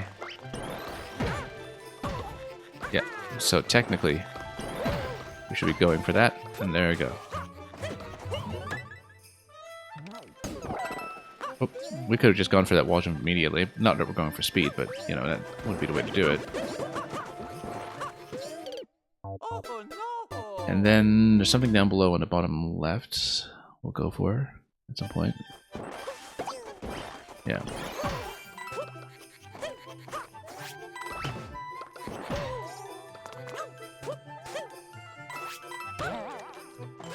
Okay. And then go for that. That was supposed to be a long jump, but totally whiffed. Yeah, you want to get up there while the bully's still peeking. And then let's just see this side to see what's going on. Oh, I see. Oh, interesting. Yeah, because the bully bumps itself. And then, if the bully's bumping itself, we need to get there before it retracts. Oh, it retracted. Okay. Well, let's make sure that this gets bumped up first. Let's set this one up first. And then... come on, self-pump. Speaking of bully activation range... Yeah, we need to kind of activate first and then bump him back, so... This one is long gone. Yeah, because that bully is actually just there to put the first one in its place. Okay. Oh, come on. There's a movement here. Yeah, we need him to move. I feel like we're supposed to kind of get within its detection range with a long jump. Long jump. Where you would get within its horizontal range, but let's try this out a little bit so we have a clean method. Yeah, it wakes up. It's a long jump. So that's what it is.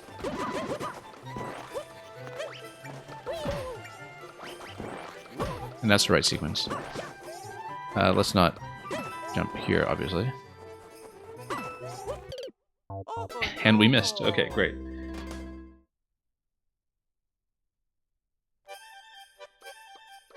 Yeah. Well, I hope you catch a good film for your birthday. Eric TBH. I don't know if you already have one in mind this season.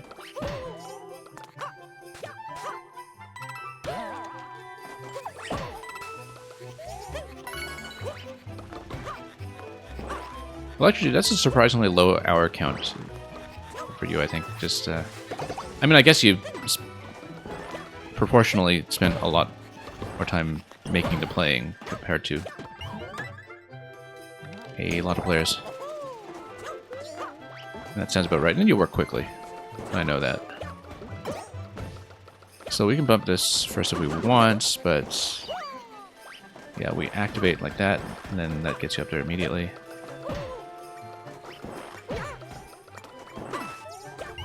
This is Mario Maker. 1900 hours between two games sounds like a light amount.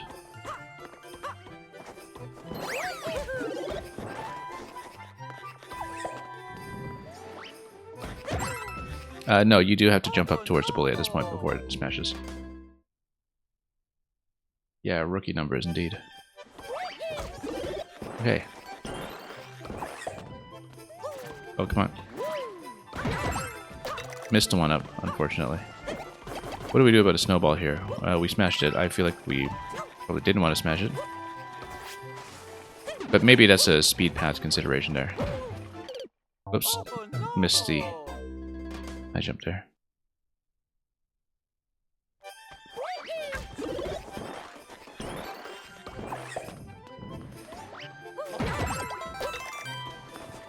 Okay, yeah, the snowball bumps you back.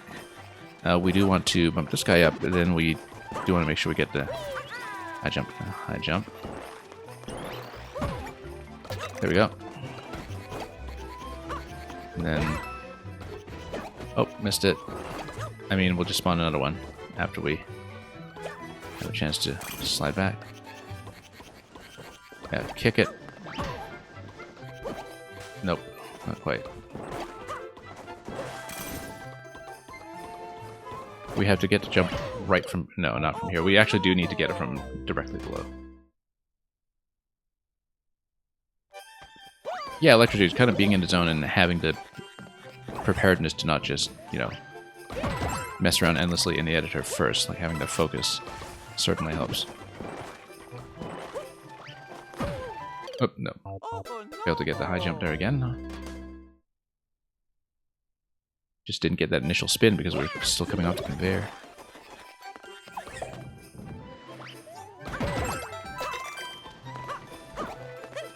I wonder how we can use this snowball to our advantage. It feels like a speed consideration, but...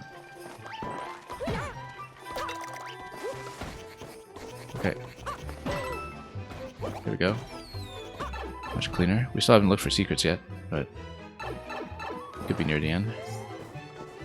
Anyway, we just need to... Well, first of all, let's get these guys out of the way.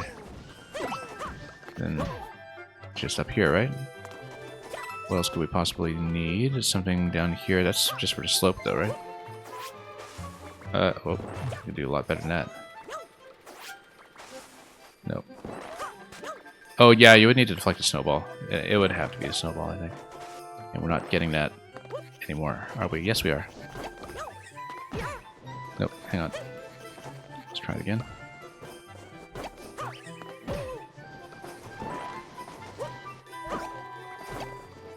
Oh. Thought we had it for a moment. No, I guess that doesn't hit. I was wondering about the collision box there. Nightcat, what do we combine the number of hours of Mario Maker streams with the number of hours playing Mario Maker? Yeah, that... I don't know, it depends on your level of attention, though, because, like, you know, being idle on a stream while doing something else is different from just sitting down more attentively.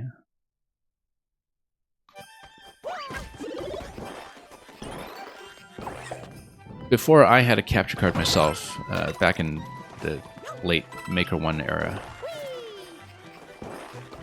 obviously given my hours, I would think it's no surprise that I just had Orator on in the background for all kinds of stuff that I was doing.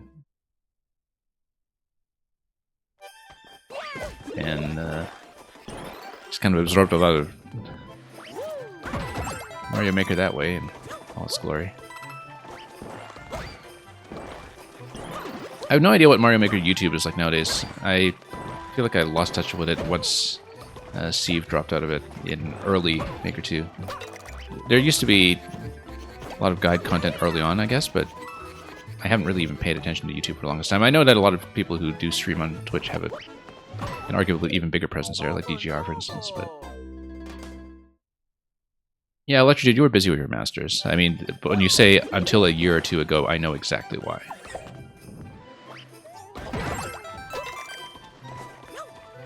Although it's funny, but back when I did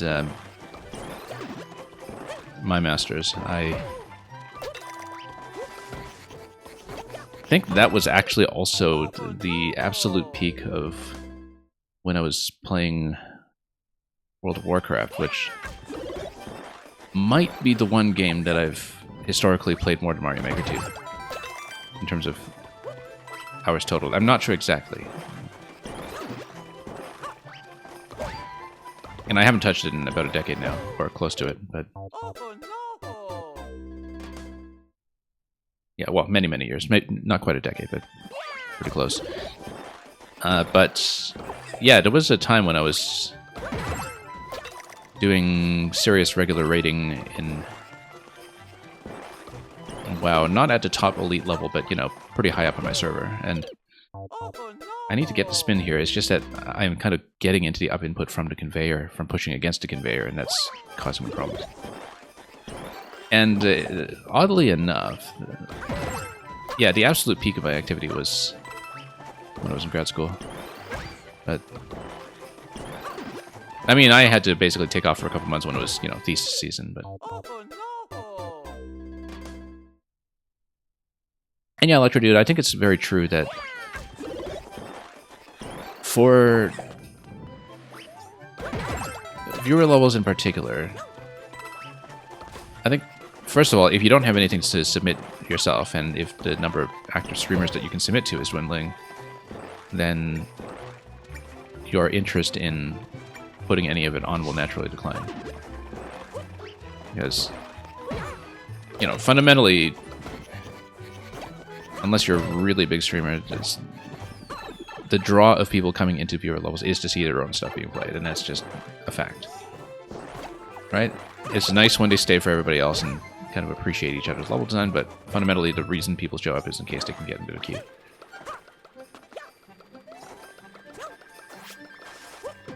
Until they start getting attached to the channel, which does happen. I mean, you know, some of you have not submitted to me in a long time, but still stick around for some reason. So, I guess you get some value out of this, but... okay, we need to be a little faster here. With some long jumps. But the reason that people show up initially, in terms of the intake, is because they've got something to shop around, right? That's how you discover new channels. That's your reason, in particular, for looking up smaller streamers.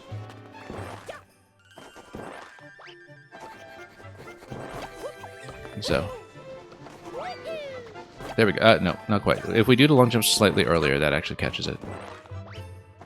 This reminds me of some other Mang Snowball level from way back that I also spent forever on. To get the momentum to line up properly. There we go. Mang probably knows exactly which level I'm talking about. Oh, ooh, got squished there. Let me think about this. We should rethink that interaction.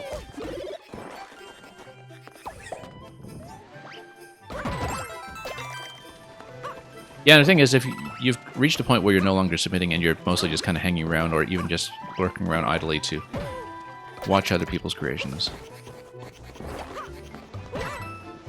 Like I've said, one thing with Maker 2 specifically that's kind of different from Maker 1 is that a lot of levels, even if they play very different in your hands, they do look the same, unfortunately, due to some of the inflexibility of what you can do aesthetically with the tileset. Even if it is a much bigger tileset than Maker 1, in some ways it's much less flexible. And so, if you're not the one who's actively playing the level, right, I think that actually has an effect that a lot of things that may play very well wind up looking like everything else you've seen before. You really kind of need to level in your hands to see the uniqueness of certain setups, and in most cases these setups aren't really necessarily unique anyway. You just truly do have a fair bit of conceptual repetition over time. And, you know, it's not surprising that people would reach a point where they feel like they've seen their fill of it for the time being. I mean, as a streamer, I constantly see new concepts all the time because I feel like we get good makers here, which is something I've talked about many times before, that we sort of have an anomalously high-quality stream in some ways. We need to bully this bully out of here. We need to basically send him to the right so he peeks over the edge. We can't really do the spin high jump from here, but we can toss the snowball here to the other side and follow it over. And, oh, it bounces back here. Okay, I see.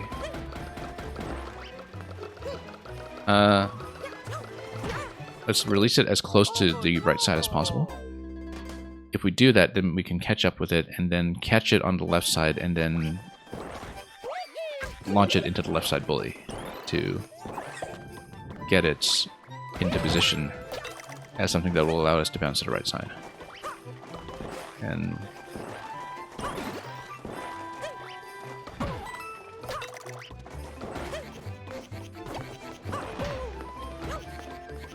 yeah, that's the thing about Mario Maker. You know, people come in, people come out, but burnout definitely happens.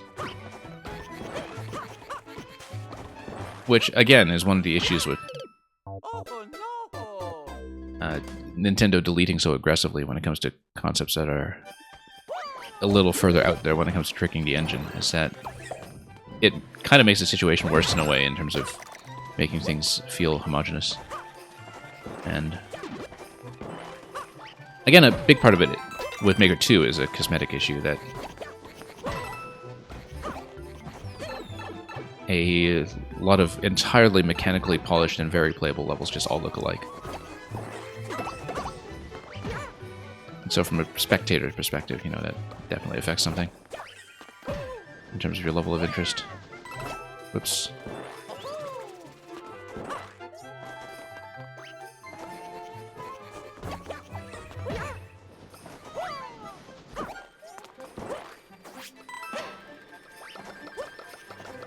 Okay, let's see.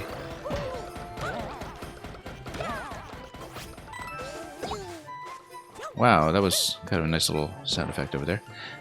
Let's get this out of the way and then do the whole snowball sequence we were talking about. So I'm going to launch it from the right side here before I jump, so we maximize our time with it before it does to bounce back. Then we throw it this way, and then we get this. And then we also get a checkpoint before we hit the dash panel. And run into everything here. Alright, we need to do something about this guy. Or do we? Well, let's see. Oh, gonna catch that. Nope. Do need a high bounce. We should just grab this and whack him. Oh, nope. That was not it. Can we get out of spawning range for that? Let's see.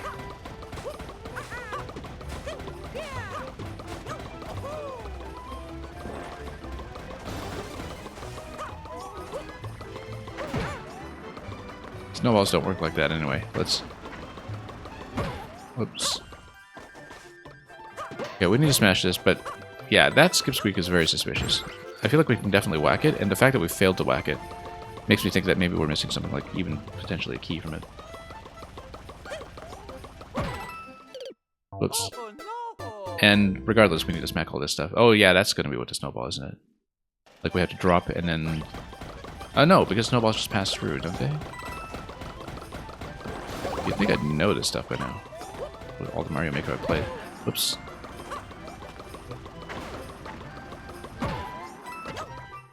Okay, let's try to whack the skip squeak. And then we can bump this guy, can we? Yeah, well, he's going to peek to the right side when we actually get there, so the skip squeak seems somewhat inconsequential.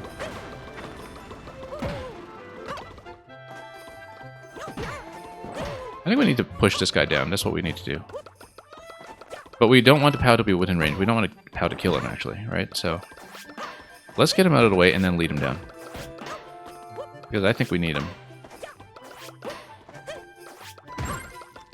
Okay, let's send him down.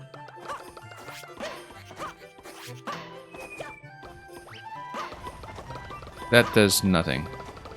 But it allows me to eliminate this. Whoops. The icicles come back a little too soon. Let's... Oh, no. Too late.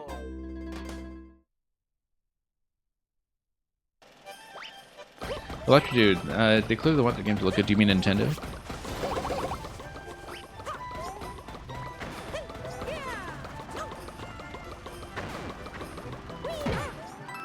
Whoops.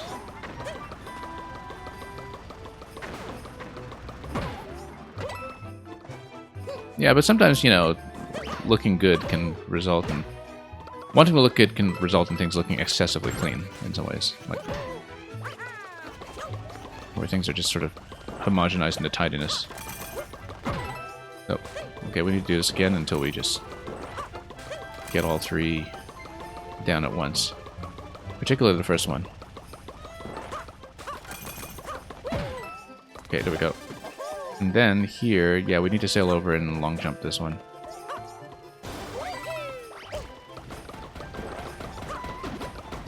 And then that gives you the offset that you need in order to get over that one on the right side.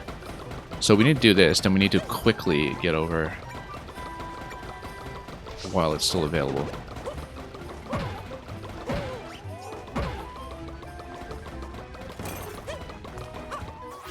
Precision.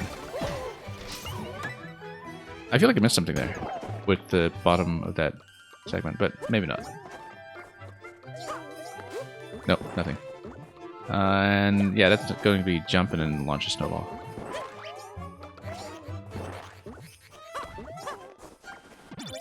Okay, good. No, we need to have a slow roll, and then we have to outpace it. But we have lots of snowballs to work with here, so... But if we roll from here, do we get enough of a slowdown on any of those slopes? Let's see. I don't think we do. There's not enough slope. Not nearly enough slope. Okay. But we can... No, hang on. I'm trying to do a soft drop on a slope so we can wind it down.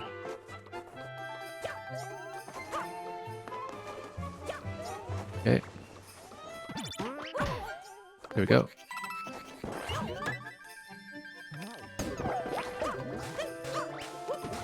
Yeah, the thing is, you know, with some kinds of mechanics, I can totally understand if on the back end Nintendo sees that there's some kind of like memory leak risk or something, like something that would compromise the game and outright crash it on the system, which is entirely possible with some of the things that people have found, particularly with things like, you know, deliberate slowdown and other things that can lead to really good level ideas, but could also totally troll people in Endless. You know, like lag machine levels and like, which in the right hands, that's conceptually very interesting.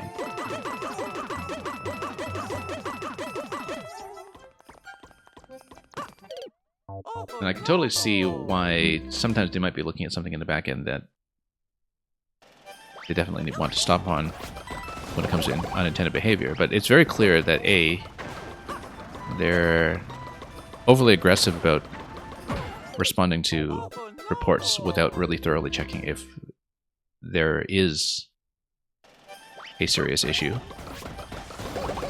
They clearly don't inspect reports very carefully, but in some ways kind of take them as face value if a level is enigmatic enough.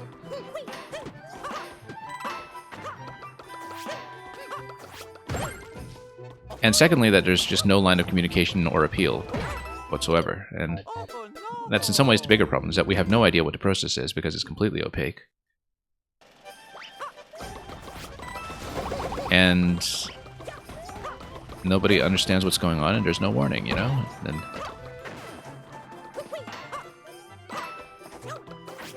And no clarity on what exactly crosses the line. Apart from seeing other people get levels eliminated. Yeah, that 30 coin was the reason to throw the snowball through to Skip Squeak. It's all about that 30 coin if you wanted that as a bonus. Whoops. Okay. Nope, let's wait for this. I'm gonna miss it.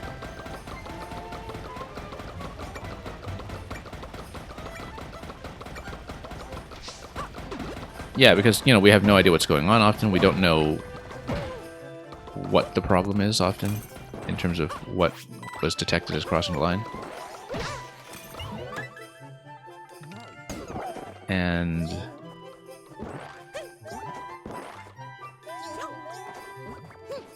let's see here.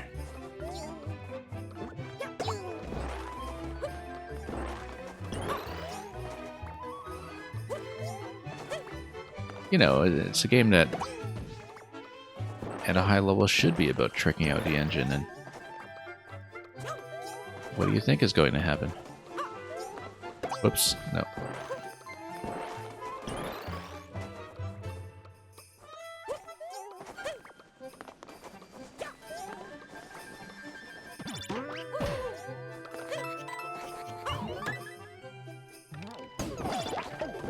Okay.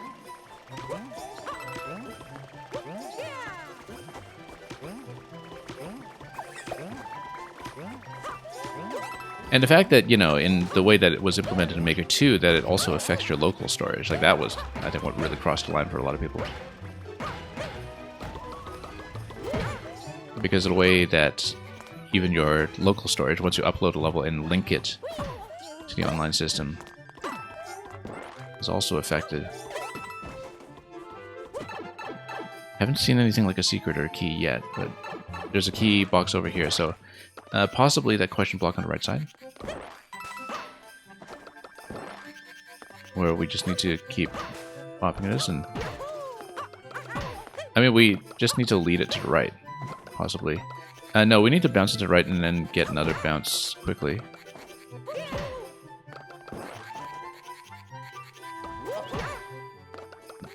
It's not going to do it. Oh, no. I was trying to fall down on it quickly so we could get a bounce off of it, but then that just gives you a bounce to the left. We clearly need to lead it to the right side.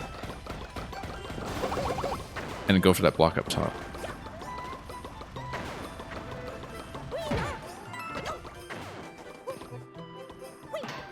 Okay. Oops. I was trying to go for that quickly and wall jump off and go right away. That was a bit too ambitious.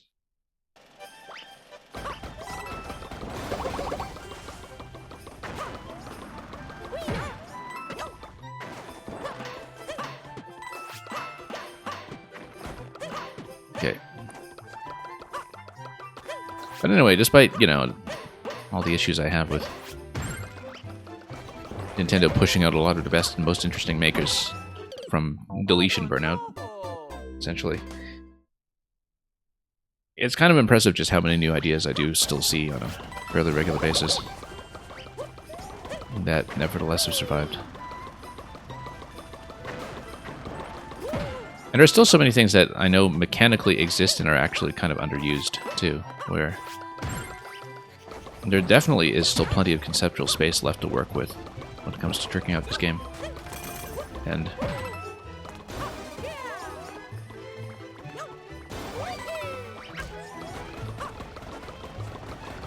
so, lots of room to see new material, even with something as simple as that Shearwater idea with the baby bloopers, you know, it's just kind of right there waiting to be explored, and it's just a matter of having people to get to it.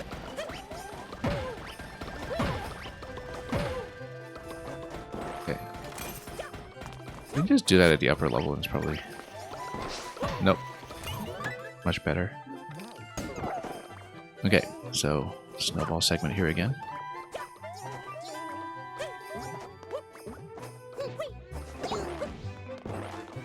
Okay. Yeah, again, we'll just do the drop. Nope, too late.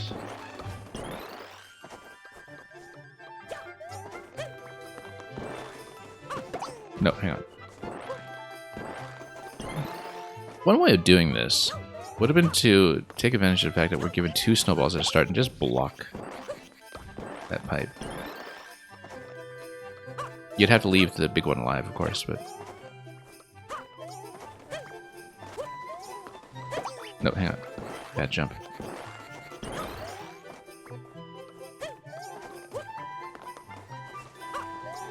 Okay, there we go.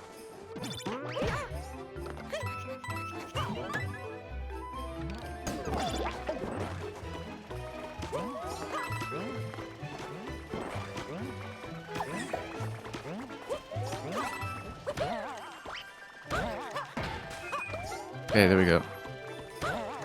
Very lucky of that Skip Squeak not to get squashed. Can we actually get above that? We need to jump first, right? Or No, the jump will send it over. Yeah, we've seen that before. Just had to think about it properly. There we go. Yeah, and the question blocks give you what you need to get under there. You just threw the snowball and got on the spring quick enough.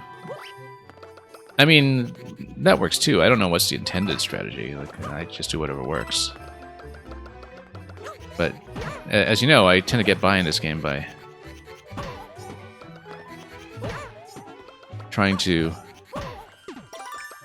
do with cleverness what other people can do with good mechanics. And so I get through a surprising amount of content that way. Anyway, we did see that was a key. That's really neat. That you actually get to pop the balloons this way. That's kind of nice. We have another key to look for somewhere here too. Oh, here we go. Hey, look, it's a Mangbully. It's the Mangbully face. And we're just gonna smack it. Lovely little animation there.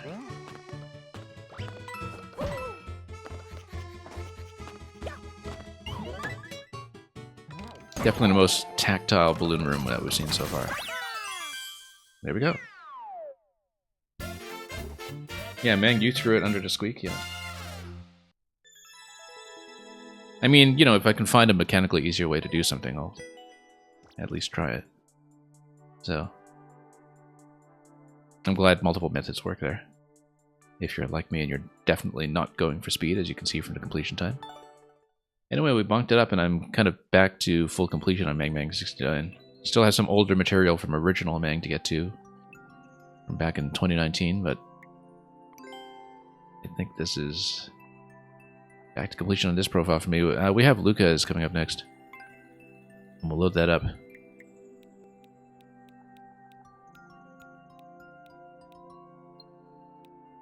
I assume that Luca is on some kind of break. I was mentioning this the other day because I saw that on the most recent Mang uploads, for once somebody else holds the records.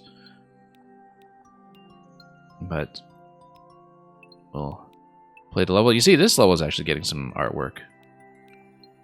A lot of people going for the bully horns. Even some of the commenters who previously weren't leaving illustrations, you know, they go for the bully horns on this level, which is kind of a nice touch. So this at least motivated some people for once.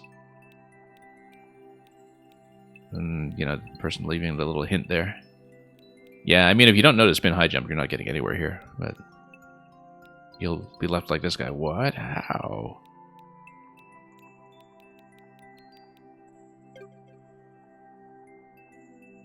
Luca's not coming back till Maker 3? Well, okay.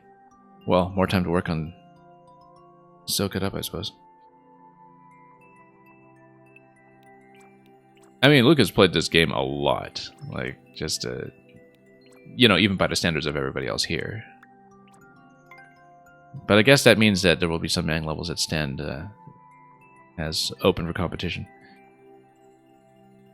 Here's one jump ahead. It's one small hop for Mario, one giant leap for Maker Kind. Yeah, because I did see that Luca had like this Farewell for Now level as well here that I haven't looked at yet, but which we'll do on some kind of backlog stream soon, I think.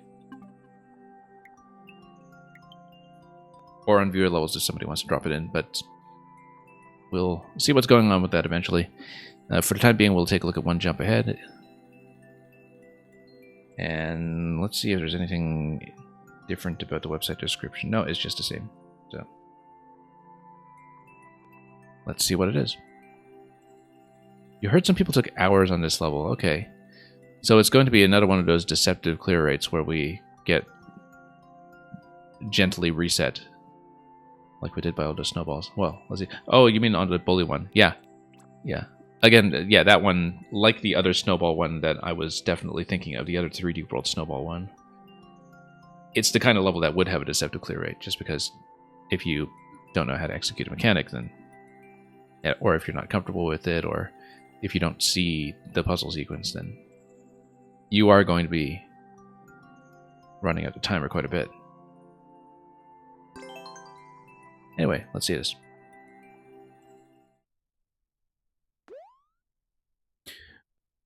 Also, I think Luca needs some time to catch up on Tears of the Kingdom.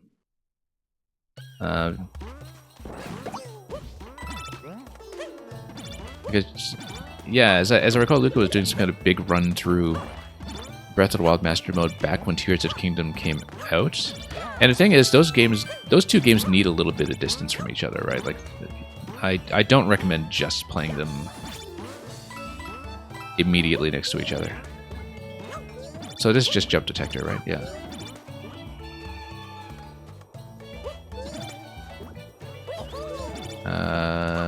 Not doing this anytime soon. However, no. Oh no, we need to bounce, of course.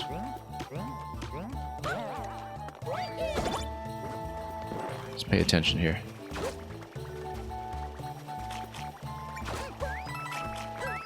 Okay, here we go. Oh, I saw that. I just backed off too slowly.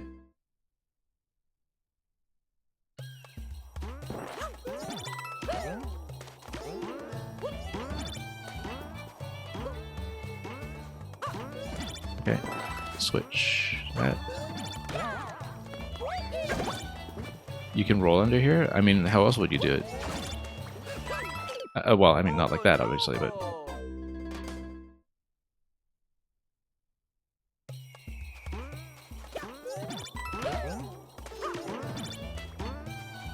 I wasn't really even paying attention to my rolling. Oh, you mean while you do... No, not that. It was, No, it was another spot that we were talking about.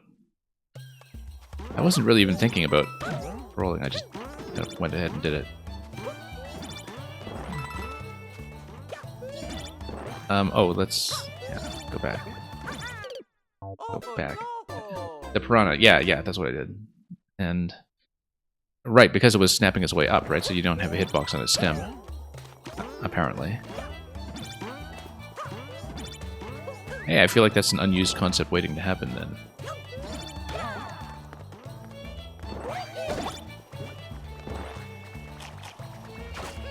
Yeah, look at that. Except I need to not get stumped by the second one.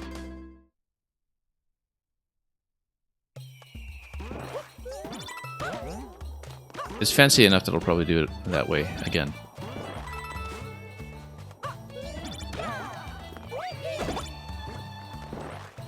There's a lot to these 3D World Piranha Sim hitboxes that surprises me from time to time.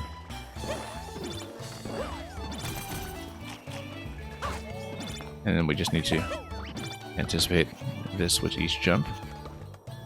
See, I'm looking at this bully and immediately I'm just thinking, oh, you can just do spin high jump underneath it, and like we're still on the last level, which we are not. But we do need to maybe do it this way first. And then see how we can set ourselves up. Yeah, so we need to basically plan one jump ahead, as the level says. I'm just looking at this and thinking about...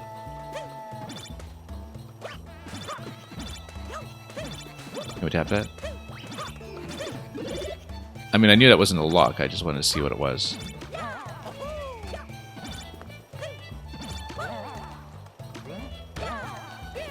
Okay, hang on, let's redo this. There we go. I have to plan ahead a little bit here.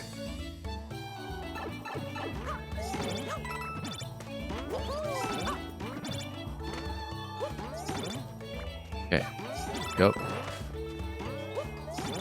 We're doing this so slowly, but that's okay.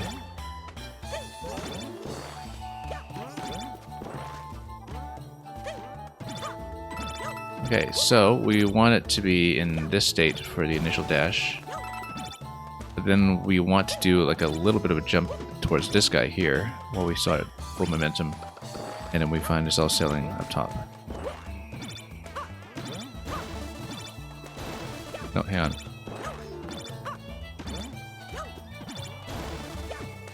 Nope. That's the way we're supposed to do it. We should try to get that extra bounce though. Let's... There we go. Nope. I was expecting a bit of a faster response on it, that's the thing. But I guess if you sort of long jump off of this, then you have enough time to hit it, right? But you would want to do it with dash panel speed, obviously. No, that sends you over, though. So if you do it from the start of this panel here, maybe that does it. Or even before that, like you don't need to hit the first panel, you just need to long jump from before it. A little bit over. Nope. I feel like we're probably doing it in a very inefficient manner, but that's okay. We'll play around with it. The whole point is to experiment.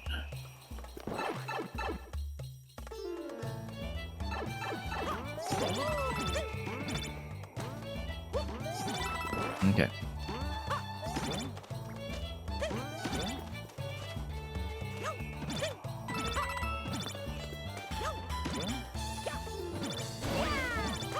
There we go. No. Oh, that doesn't do it then. Interesting.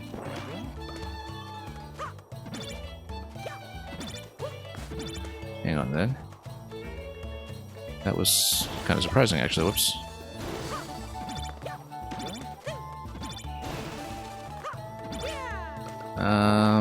Let me think about this. I was sure that would work, but maybe we just didn't hold the bounce enough. No, oh, we just missed. Okay, yeah. It really feels like that if we hit that bounce accurately, we should be able to do it this way. Nope. We're still off center. See, I haven't hit this accurately enough to really test my theory. There we go, finally. Okay. And then we just need to drop off here, and then do 2 jumps so we don't smack into the ceiling. Except we should probably... Yeah, that's the thing, is that there's a little bit of delay, so you have to work around it accordingly.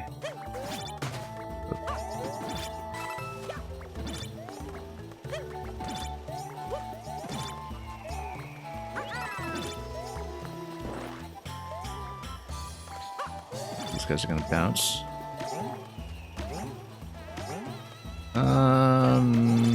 Maybe a bad idea. Whoops. Okay. Actually, that was just a positional issue. That could have worked. That could very well have worked.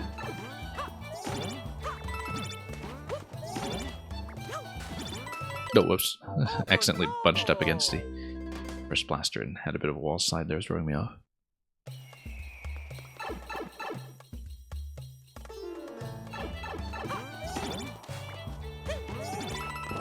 Okay. Over here. And then the same idea here. It's sort of dead center on that. Whoop, no. Amazing how poor my aim is with this. There we go.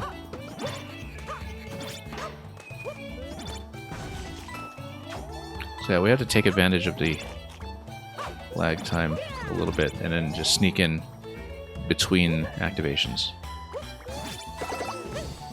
You have to play to the mechanic that you're given.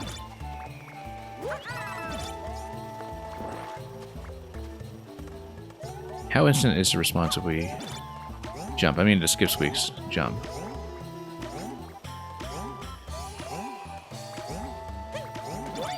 No, we need to let them land first, and we like go immediately. Like, there's probably an easier method there as well, I'm thinking, but we'll have to find it.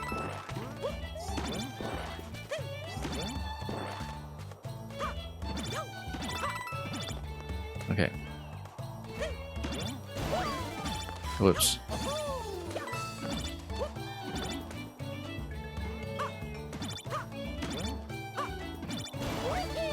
No. Kind of need to launch into the long jump right here. That's the ideal spot for it. And we're still overshooting it a bit.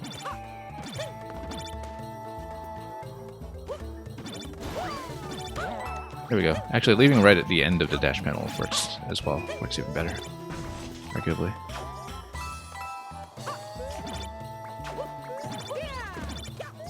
Okay.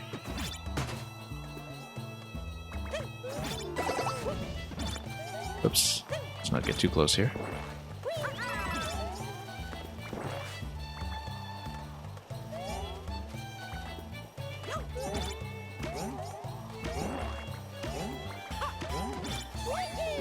No. Yeah, no, not enough momentum to do that kind of positioning. Like, I think we actually are supposed to sneak under. We have to revert the bounce so we don't bounce into the panel. Like, we actually want to switch that to blue while the skip squeaks are high up in midair. In retrospect, that's the obvious way to do it. Oops. Too slow.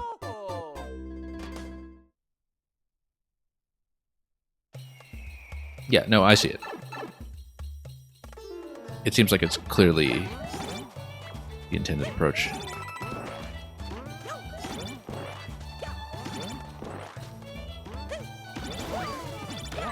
Okay.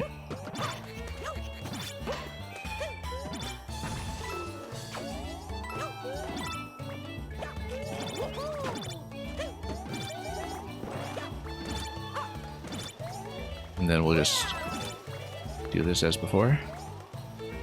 So yeah, we basically long jump towards this while they're up in the air. Yeah, I said blue, didn't I? It's actually red, but you get the idea. That it has to stand still. Anything here? Not so. But we should get a bully to stand on. Oh. I want the bully to be pushed up a little bit, right? No, we can get a wall jump off it. Oh. Yeah, we want the bully to be kind of bounced up like that. Hang on. And maybe get us a wall jump like that. Whoop. Almost. Yeah, it gets you a little bounce like that.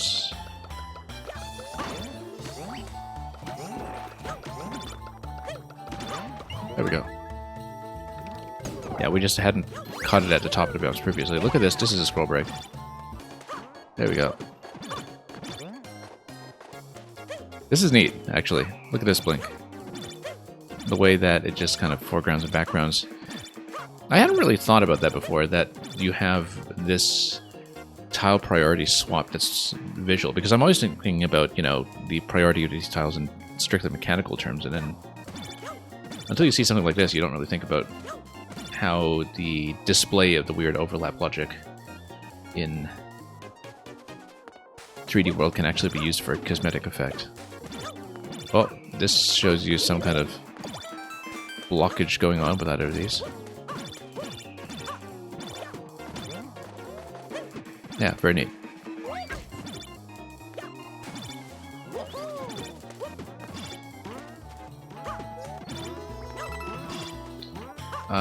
We do need to roll this. Then here we will be able to revert this after a wall jump. Again here. And then here. I mean, we can't just roll into this guy, can we? No, we do need to get a second jump on him. Roll down. Okay, so again, we sort of need a set of two. Oh yeah, the conveyor is going to switch. So on the first jump, dry bones is going to get you up there. However, there is the question block over there. I wonder what's going on with it. Well, we can just get over him. But we need to get over him in one smooth motion. No, we don't want to stand next to that. We want to get on the wall and then slide down. Okay, I mean, we've seen the balloon room already, so that's going to be fine.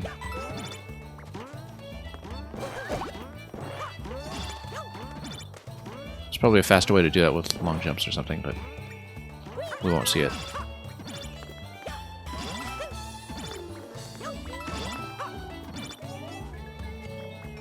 Okay. Oh, whoops. Oh no! I was expecting him to go up.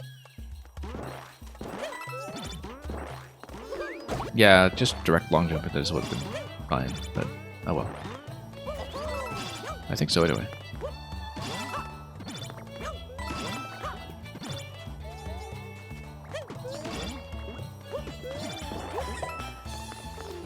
Okay, so we just go over here.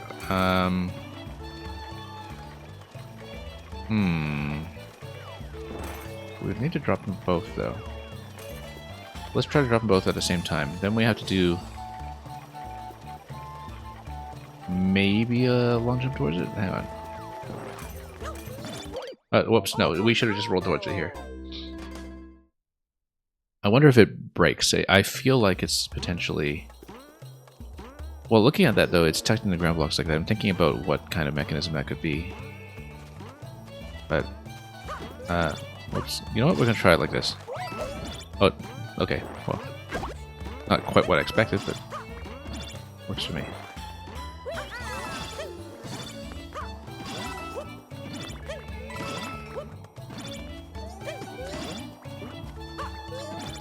Oh, whoops. Oh no! Overcompensating for that one attempt where it just didn't jump with me.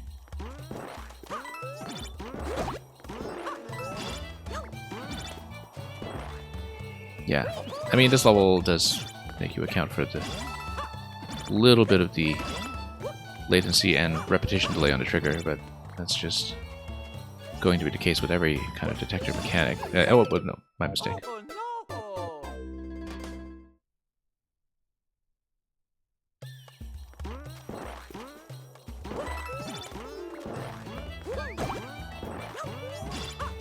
Okay, now go.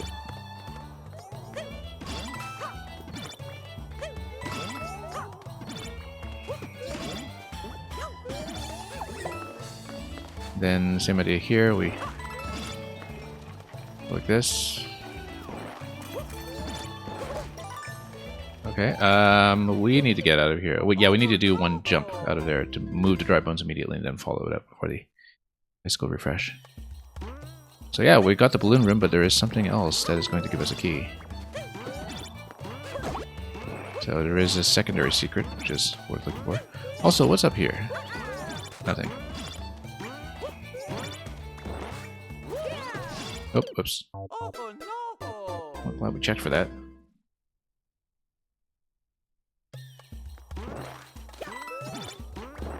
And so we'll see what the secondary secret will be. Yeah, I thought it was likely to be a key. I couldn't see how that would set up a scroll break in 3D World. Whoops, no, my mistake. We had to actually jump towards that.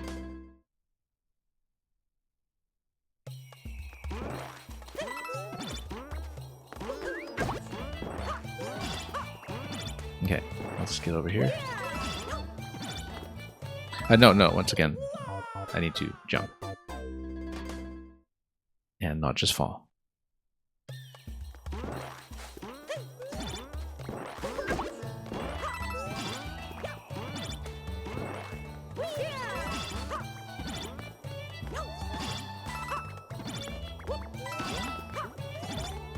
Okay.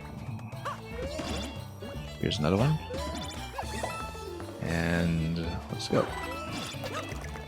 So, drop. Well, we need to drop both at once. Drop both at once. And then, oh. Wait a minute though. Then how do we get up past the bones? That's a problem. Wait, no. I see. I see how to do it. Missing the obvious here. Maybe. Let's rethink this.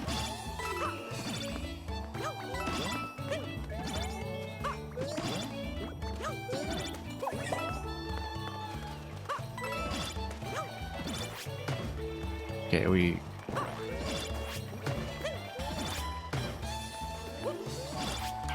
there we go. Much easier.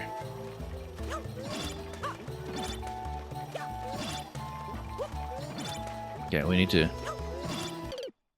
actually land on it accurately while it's a moving target.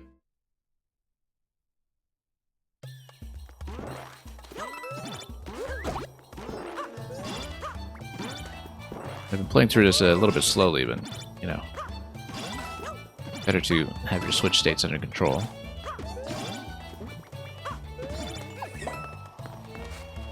Okay.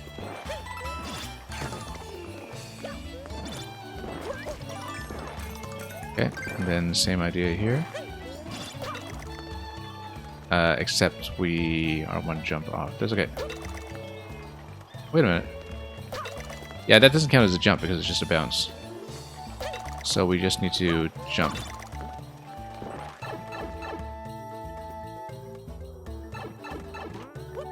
Okay, then we need to actually be careful with this. Wall jump off the right side, probably. Or wall jump off the left side, followed by...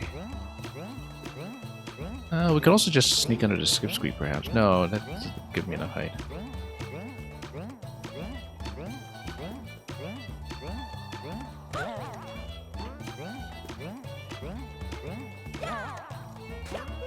No. Oh no! Need to think about this. Because we need to get bounce, but then we want an additional jump. And I need some kind of additional jump that will allow me to wrap down to that target location. Let's think about this carefully.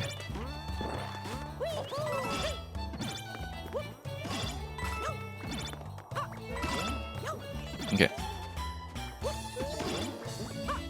Up we go.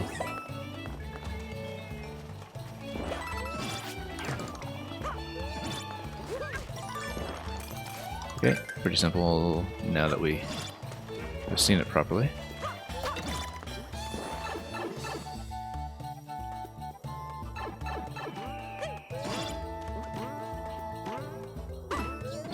Could also be a function of taking advantage of the lag time on a bounce, maybe. So we want to go up.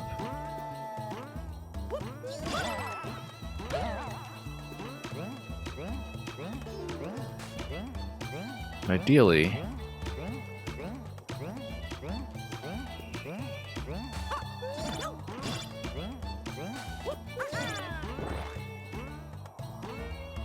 let's see, because we want... no, hang on.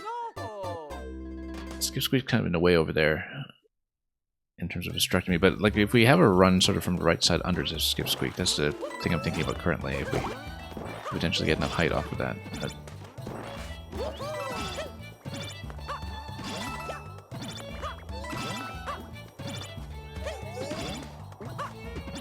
No, whoops. Oh, didn't activate it again.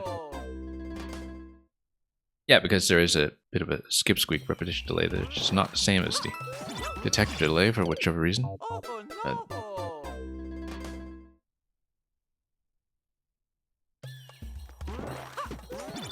I'm not sure if the detector mechanism is itself a skip squeak. The timing seems to be a little bit different, but it's hard to tell when it's something loaded off screen.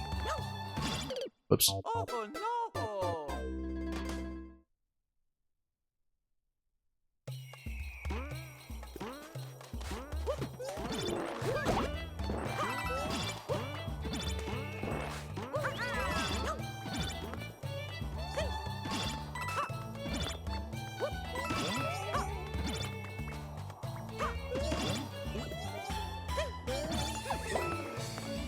Okay, now let's bring him over. Try it again until it works. There we go.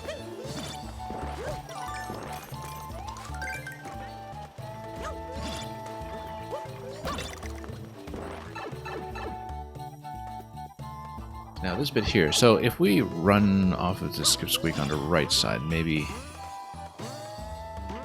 that can be something. Because the idea is that we get over to skip squeak this way. And then if we do...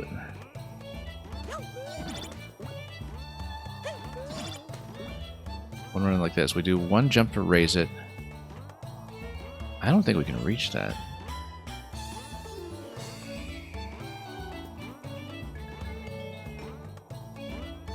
Let me think about this. The thing is, if you land on the platform down below,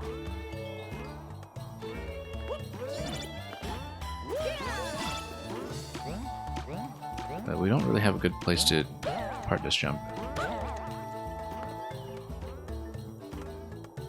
If we... No, we can't really rush it because the second jump is just going to reactivate everything. So we toggle once first.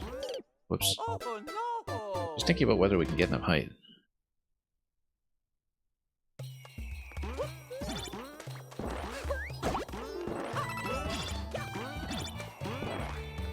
I'm probably just missing the obvious, but...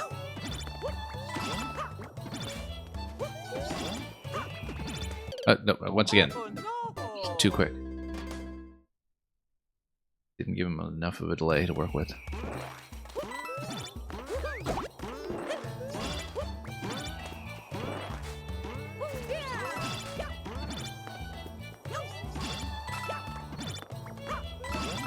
Okay, up we go.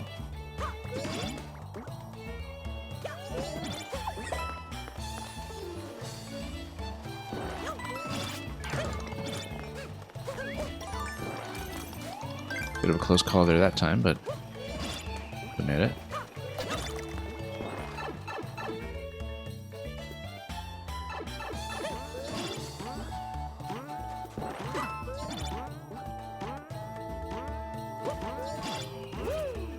What if you... maybe, but then you'd have a wall jump, and then a second wall jump on the top corner. Maybe that works, actually. Oh, that totally works, too. Yeah, you actually use a high jump. Well, it doesn't even need to be a high jump. You just bonk your head against this. The bonk lands on the spring platform before it toggles, because the toggle is delayed by just enough that it's after you're landing on the bounce pad. Then the switch happens as you're going up. Okay. I don't know if that's the intended way, but it definitely works. What even was that? Hang on. I'm trying to read this. And I see Boom Booms holding piranhas. There's got to be some kind of shape here. I'm trying to read this. I might have to read this on my smaller screen here to see what it looks like.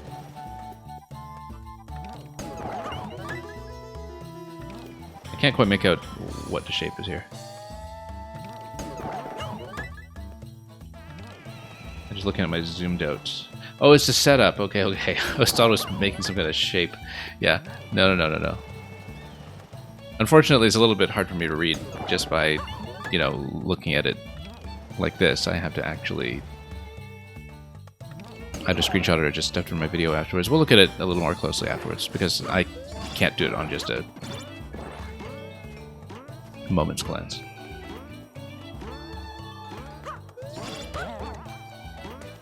Yeah, this is how 3D World setups look like in a general sense. It's very correct.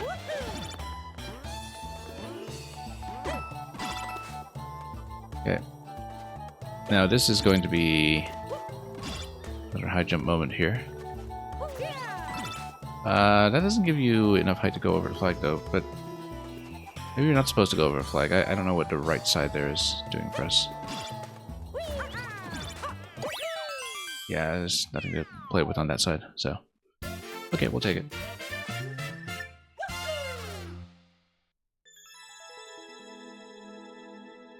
I'm gonna have to look at that setup in a little more detail, I think, but...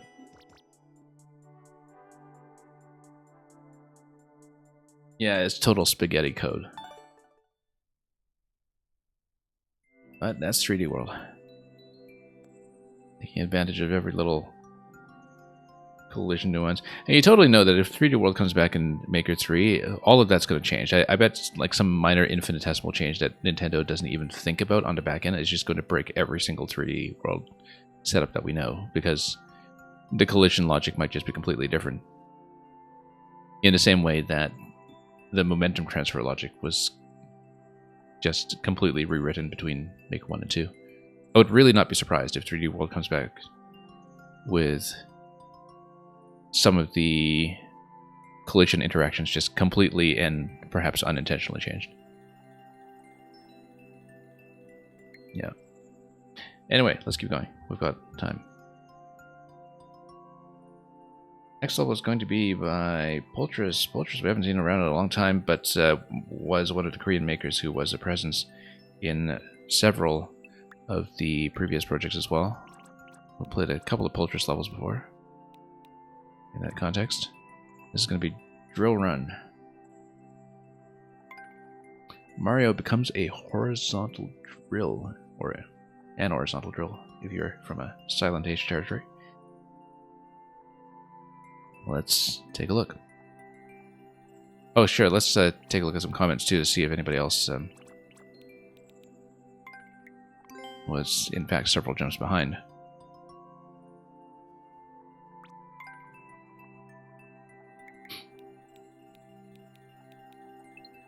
I feel like the reason to see these has sort of gone from looking for artwork to just making fun of people. But that sounds unhealthy. What is it with this level making everybody repeat letters, incidentally? It seems a little... like, I mean, even in Japanese, you see? Like, everybody's doing this by repetition. And just, you know, mashing their face in the keyboard or something. I don't know what it is about this level that made everybody do that at once. What even is this? Is that what a Mr. Saturn looks like when it's really let itself go?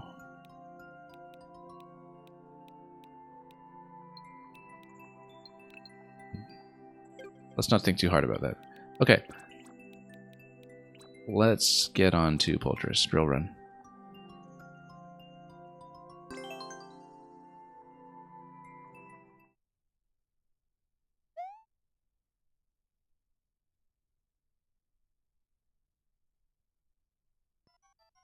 Okay. Oh, I see. Yeah, you get on top of the thwomp. If you aim for the coin, then the Thwompin of Hao is going to push you, and then Mario is going to continue in the spin jump over one tile and get pushed all the way across like a drill.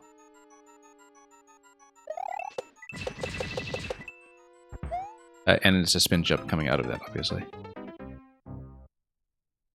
Oh, very neat. Can be done in a minimal budget, too. Spin on top of that, then on top of the thwomp, then you drop on top of the next thwomp and repeat. Key door out front. Once we come through the green pipe. We'll see that eventually. Oh.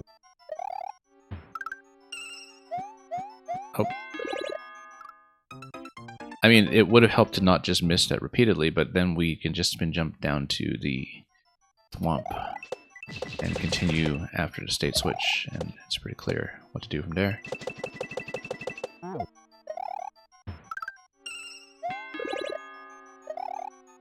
Wait, what's that with the arrow to the top left there?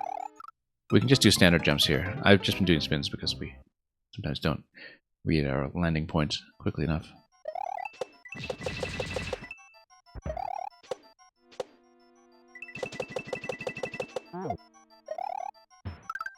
So what's with this arrow?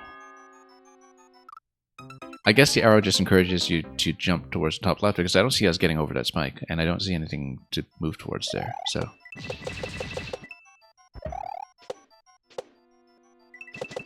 yeah, there's nothing we can actually do up top. So I guess this arrow is just telling us to move this way.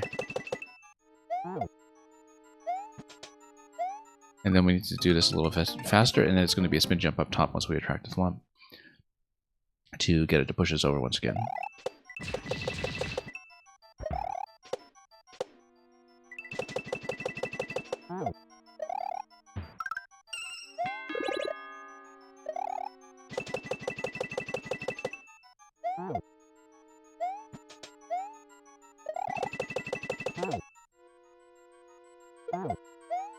Okay, no, that's going to be... up towards the door, and then we spin jump onto the top one, I think. I think we can reach that.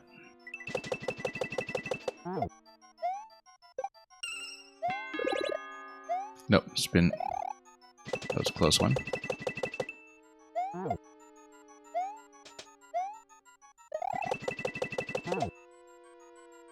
Smack that. Wrap around. And we need to jump a little bit faster. That gets a key on the right side. And then there'll be some kind of wraparound that will take us back to the key door. Or we just stay on the swamp. We can do that too. As it retracts. Whoops. Spilling right over the side.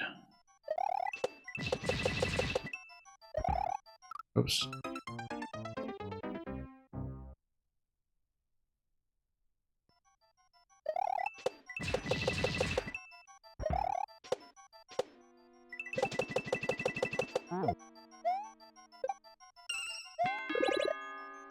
Okay, then we just come down here. And then continue this way. Nice little power drop right into your hands. And we had to drop out carefully before the thwomp comes back and tries to hit us again. Okay, and then we just continue. Okay, so nothing optional yet that we've seen. We just had to continue past this point. 9 MMC. Let's check up top. Nothing, that's just going to be ground tile, I'm pretty sure, so... Let's get over here. See if there's anything else to look at. Not yet, but we'll see. Interesting, the switch mechanism to the top left, I feel like that's just there to reset the state to what we want, but I wonder if there's something we can do if we ride the thwomp back here. Probably not because of the boo obstructing us. Either way, I don't really see anything. Yeah, no, that's just a state initializer to get everything on the on state if you come here before checkpoint. And yeah, we need to hold up and get pushed across the vines before we hit the spikes. That's just introducing something new. And then that is generally correct, except we need to get on up. Interestingly enough, this is actually a concept that would not work in Maker 1 because it would interfere with the spin pickup that is possible in that game. Oops, a little bit slow there. Yeah, because you could just pick up the power from the spin in Maker 1 and that would just spoil the whole push over here. You could set it up in quite the same way.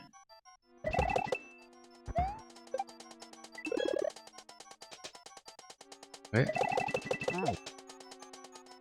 And then we do need to follow the arrows and actually spin jump on top of successive shells. We go to the column that is above the big shell, and that will give us enough time to land on the thwomp as it's sailing over. Oops.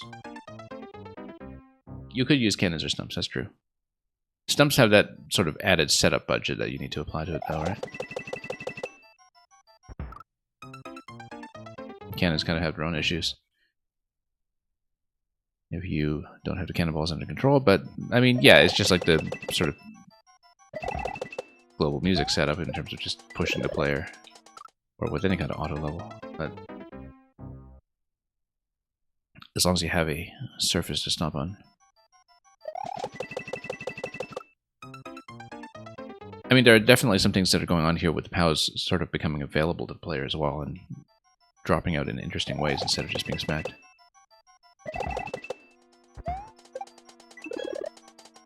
Nope. Backed off a little bit too much.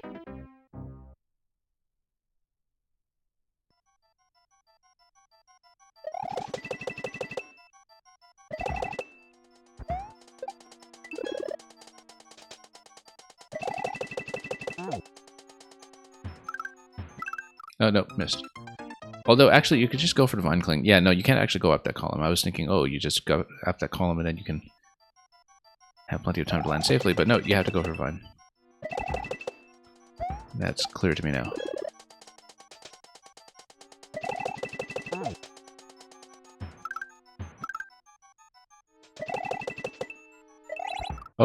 didn't realize we'd just been loaded on top of the POW just by the extra slot being relaxed at the end. So it took a moment to respond to the fact that I was in fact standing on something safely. So we should keep an eye on that.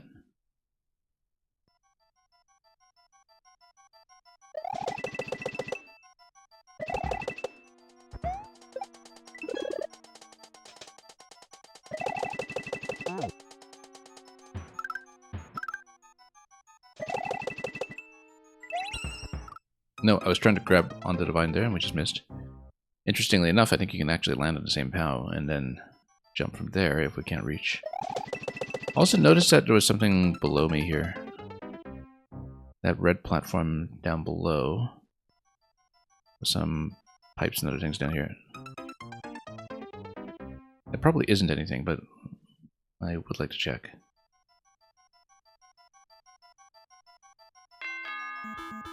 Oh yeah. Look at that. This mysterious Mursami castle. And we've got the whole curtain coming out of that. I feel like we're supposed to go further on it. No, there we go. Okay. I guess this must be the Vaunted Balloon Room, except we should maybe try not to die here. Yeah, nothing else I can interact with as far as I can tell. Oh, you can drop the Buzzy, can we? No. No, that Buzzy is part of the whole drop segment that we've already seen. So we can go up from here. I kind of wonder if we can do anything else here. Not really. So that POW over there is not something we can interact with from here, it looks like. Okay, let's just go back upstairs then. And then back to where we were.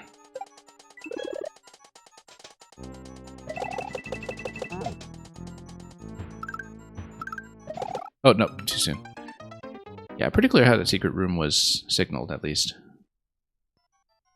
I noticed that a few attempts before I actually tried it, and I thought, okay, no, that's clearly suspicious enough to look at. Oh, whoops, no.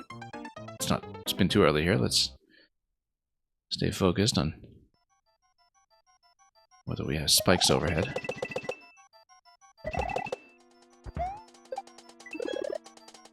Easy to get one's wires a little bit crossed when it comes to switching between vines and no vines.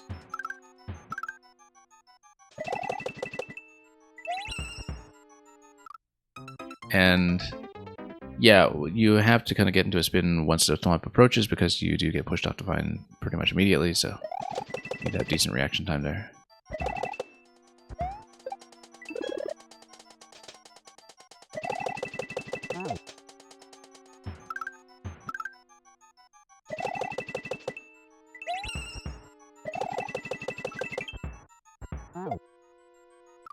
Oh yeah, just poor reaction time once again.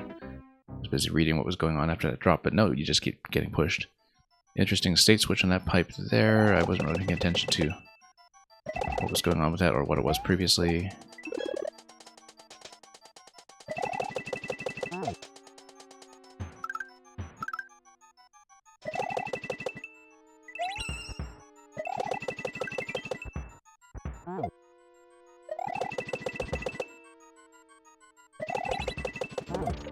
Okay, and then what do we do with this guy? Whoop, nope, that's what we do with this guy. Oh, and you get pushed all the way back, I see. Right, because there's a state switch, and then if you get pushed all the way back, then you enter that pipe that was opened up.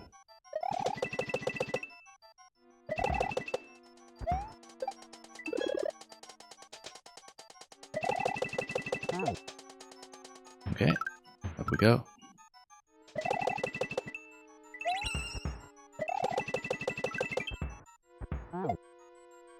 No, let's not do that. Yeah, because you trigger some kind of on-off state switch, you come back to this pipe, you go down this pipe. That's what it is.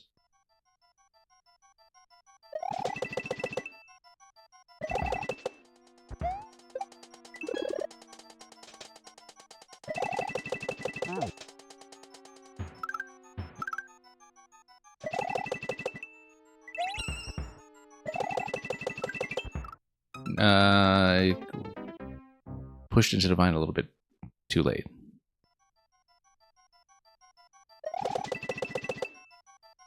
And too far.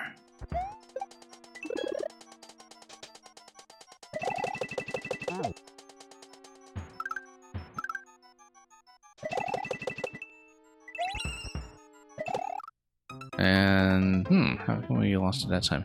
Oh, maybe I think I had an accidental vine cling from a diagonal input or something when I was trying to get off of that.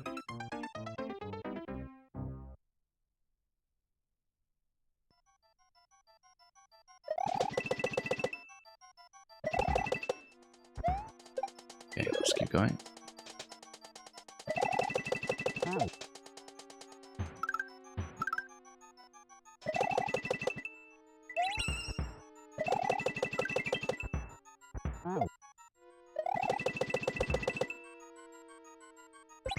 And, no, we just missed it again.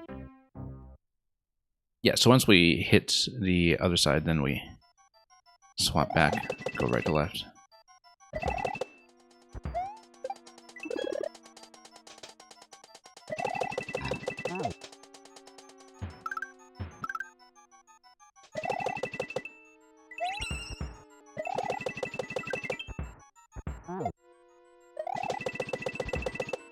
Yeah, just need to swap accurately between the two.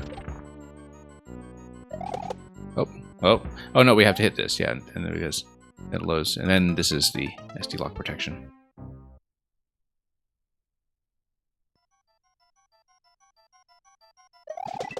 Good way to do a single entity SD lock protection there that covers a pretty wide span, actually, in terms of how much space you can restrict with it.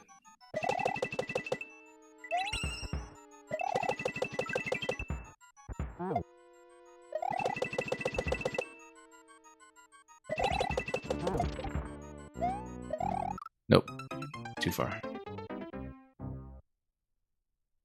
As long as we can actually get onto that thwomp, that is pretty much the extent of that interaction. We just need to read its speed a little more accurately.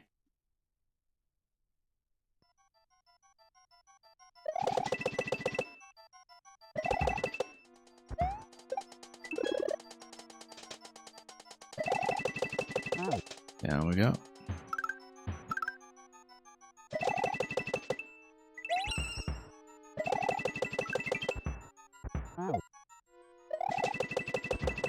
And we'll just switch back and forth. Oh, whoops. Yeah, occasionally it's very easy for just a bad snap decision and an erroneous input to throw off the whole sequence. But as long as we switch accurately between climbing and jumping, we're in good shape.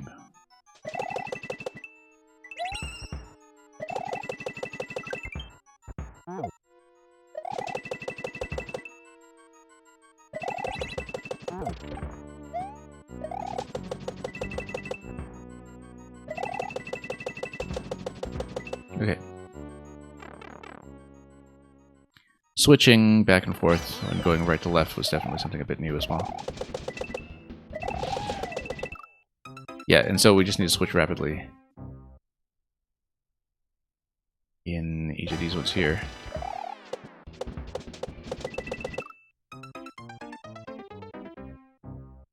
We need to have a climb whenever we see a spike. Just need to make sure we don't get mixed up between which kind of input is which. Then we'll have a bit of back and forth over here.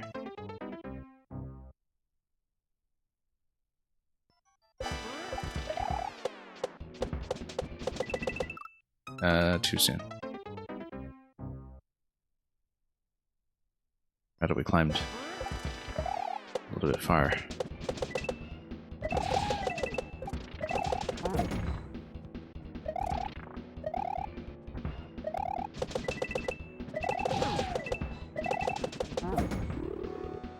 Okay, and then now we have this to deal with, but then how do we do a state switch here? Would be just on a delay. Not seeing it. Oh, okay, there we go. That works too. So that's just a dodging sequence.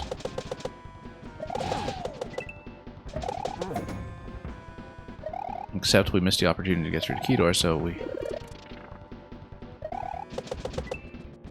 Or maybe this is just part of the required sequence. Yeah, it is part of the required sequence because it's actually Boom Boom that holds the key. Okay, that makes sense. So yeah, just 2 times across with a few changes in dodging along the way. And you just get into a Vine Cling before you hit spikes. You don't get back into the jump too early.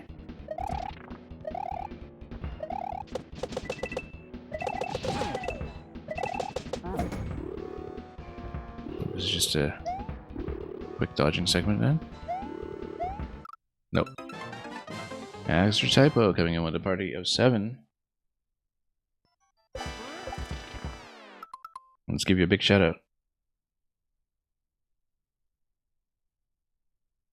Extra Typo, hope you've been doing well. I mean, I assume you're going to go to Crescent City Cup fairly soon. And if you've been doing game analysis or word study or cramming or whatever, then hopefully that's going well. I actually did see you had been doing a little bit of music streaming. I was lurking a bit when you were on the keyboard yesterday, I think.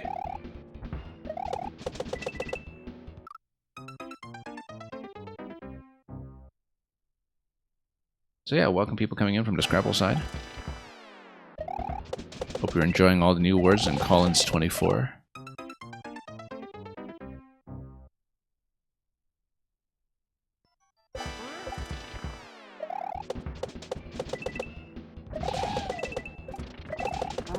Surprising number of video game related vocabulary in the latest revision of the Scrabble dictionary.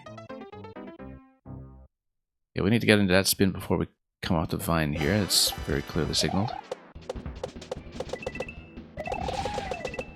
There we go.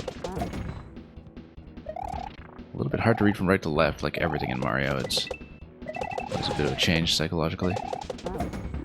Okay, now we dodge.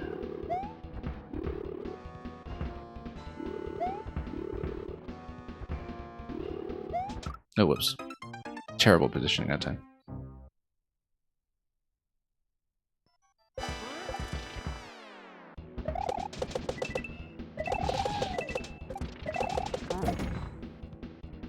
Yeah, I actually saw that. I mean, you know, since I've run at these somewhat preposterous streaming times on the Saturday to Sunday in my time, I actually saw that there is a fairly regular Collins group that plays on Woogles during these hours. They run just a little bit too late than is plausible for me. It's interesting because they don't even post their times in North American time zones because they don't expect anyone would make it. But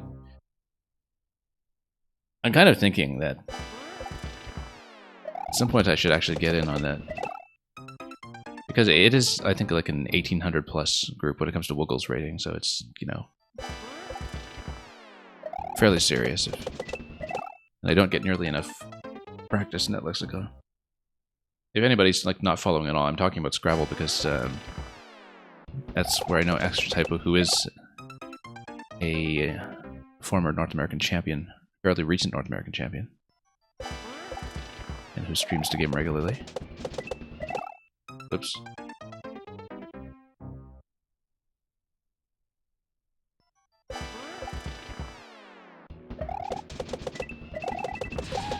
Yeah, because one of the reasons I kind of dropped off a bit when it came to streaming Scrabble was because the opponent pool was not really that available during the hours when I'm able to stream. Let me pay attention to the back and forth here. And these guys just run slightly too late for me, but maybe if I can make it happen. And I sort of need to practice, so... Oops. Okay. We were doing better earlier. So it's just, yeah, 2 passes back and forth until we get the key off. Boom, boom. Just need to be on my toes when it comes to switching back and forth.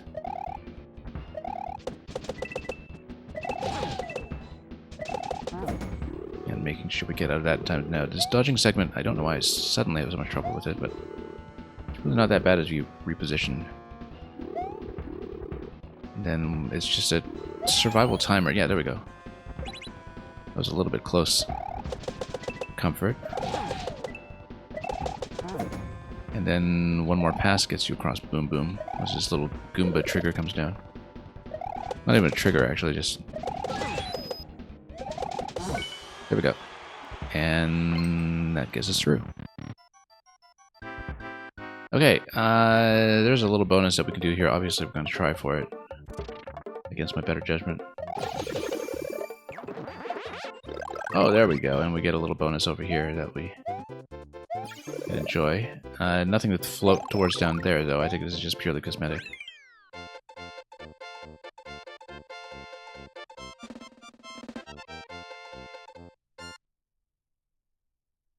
Although maybe we should have fired the POW to see if we could get an additional coin drop or something. But, oh well, that's okay. That's it for Drill Run.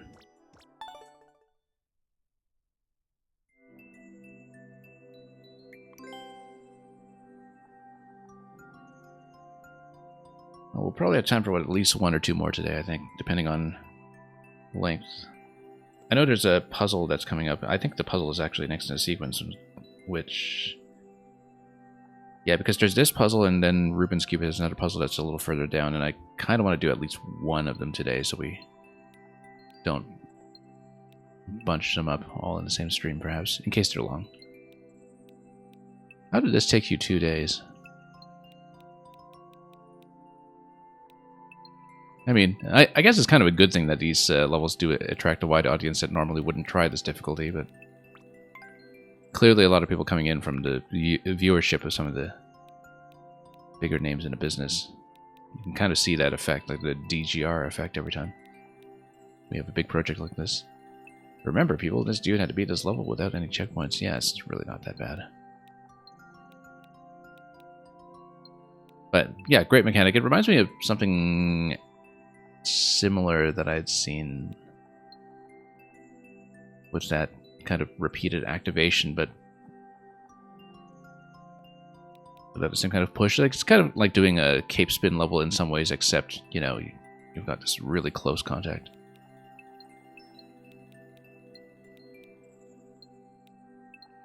And yeah, definitely you've got these DGR kids coming in. Alright, let's do at least one more. We'll do the puzzle that is next in the sequence. It's by Markmo. Markmo is new to me, and is actually a fairly prolific one-screen puzzle maker from what I can tell, and so is one of the bigger one-screen puzzle makers that I actually don't really know and somehow missed out on. And so if we like this one, at some point we'll definitely do some kind of puzzle catch-up where I'll try to deal in a few of his. Electrodude, I got the balloons. I absolutely got the balloons. I thought the balloons were the ones that were early when you drop down to the lower platform in the second segment, right? Was that not the balloon room? I did miss the balloons. Did I really? Okay. I thought I got those. Yeah, no, that is the balloon room. It's where you drop down to the lower level, right? And then you do the loop. We actually saw that twice, because I was looping back and forth to see what would happen. Oh, you walked down for 2 minutes to get some food. I mean, you know, I walked down for 2 minutes to get some balloons, so we just happened to be totally coordinated on that score. So, yeah, no, if that's the balloon room, we totally saw it. So, yeah, no, it was really a pretty quick check for me. I didn't have to hunt for it very much, so it was a matter of just getting in and getting out twice. So let's see Lava Rock Puzzle Citadel. Icicles meet lava and turn into lava rock. There's some additional text on the website. It says, try dropping icicles into lava to create lava rocks, then build a path on top to clear the level. I feel like we just did a whole bunch of that in Echoes of Wisdom, thematically speaking. But let's see what the implementation is like over here. Probably some kind of switch activation or something similar, but we'll see what the illusion is. This is the first puzzle that was seen in this sequence, so I'm looking forward to it. Look at the world record here by this person who's been pushing all the records. Still only managed to do this in 4 minute 33, which tells me that there could be a decent density of interaction here. Yeah, Electro Dude, you exactly missed it. Yeah, perfect timing.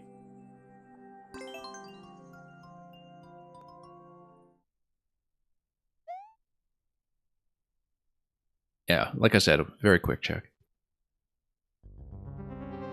Okay, so this is going to show you that when the icicles drop, what happens.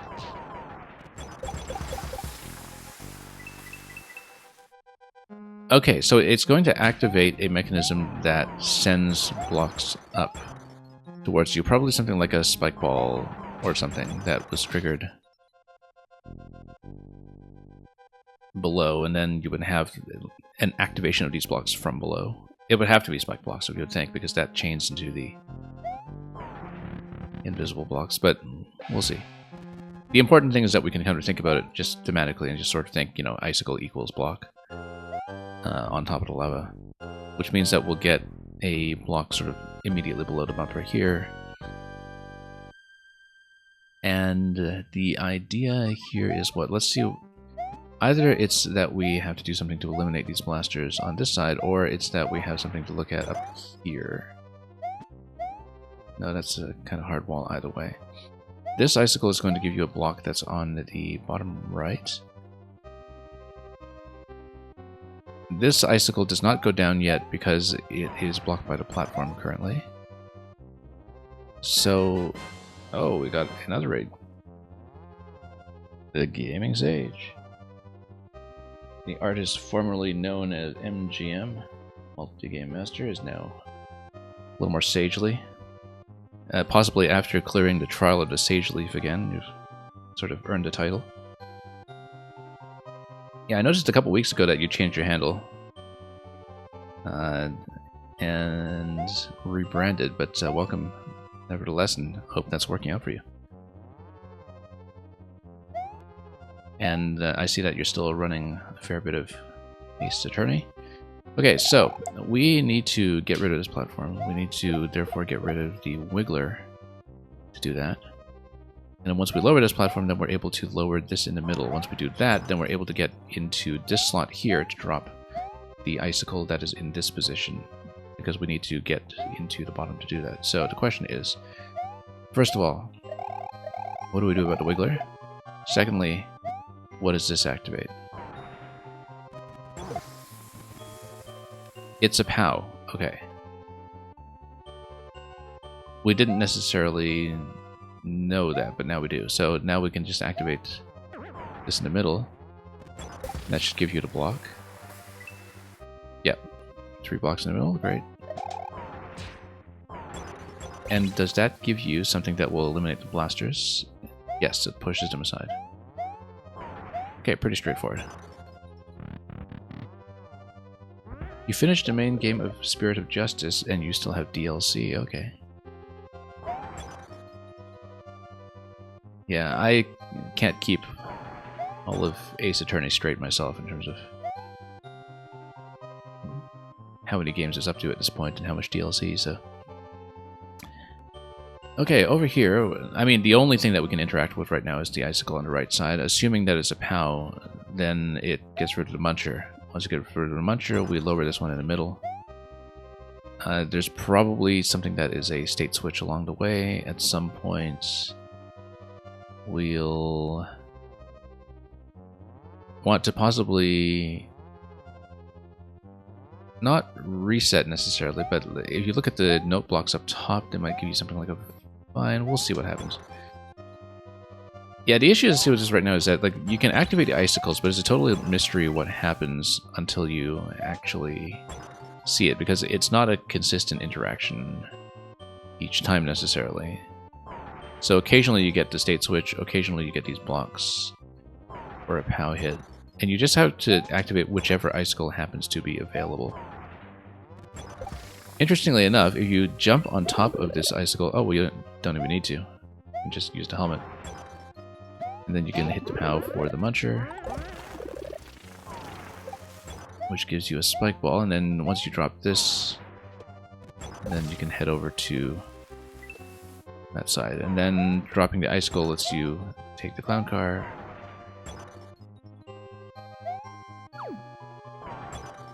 And everything's bottom screen here, so you just need to take this up to the door. Yeah. So far it seems like it's just a matter of, you know, activating whichever icicle happens to be within reach, which then does something mysterious, and we don't always know what. Oh, whoops. Uh-oh. Losing the helmet is pretty much death. I think so anyway, because we kind of need the helmet for getting around some of these. But maybe if we get over to this pipe now, we're okay. Yeah. Oh, that's not even a helmet check. That's just a held object check, I think. Totally looked like it was meant to be a helmet check, but perhaps not. Anyway, we're going to get a helmet anyhow. Maybe it is within helmet hitbox if you come in wearing the helmet, so it's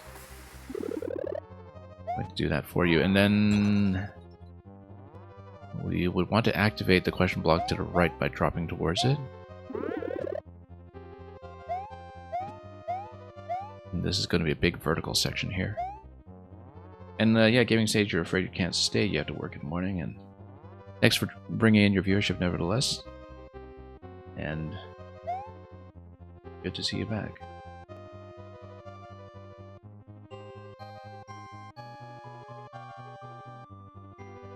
Okay. Oh, whoops. That was a bit of a tumble. But yeah, like I've been saying, I still have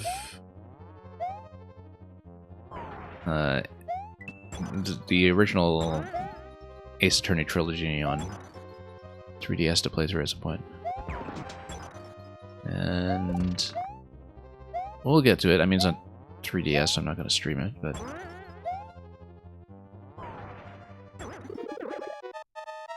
and then once the Switch successor comes out, presumably later this year, it will be backlogged by even more entire platforms.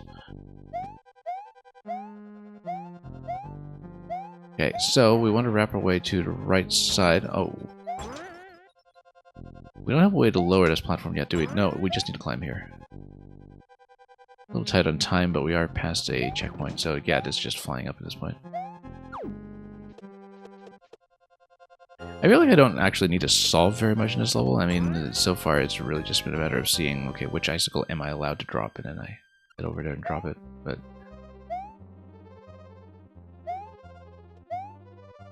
let's see if it gets more complex from here.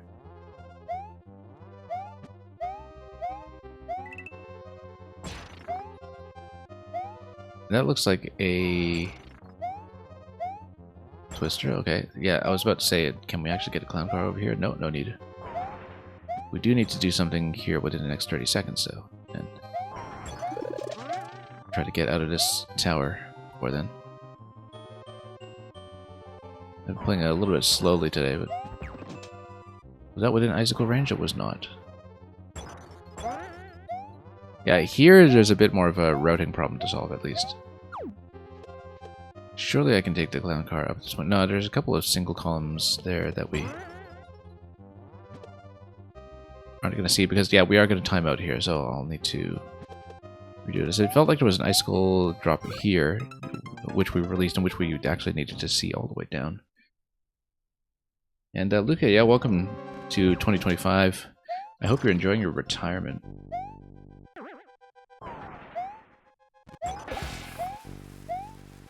We still have to see your 69 level, though, at some point. And obviously, given the order, we did just play yours right before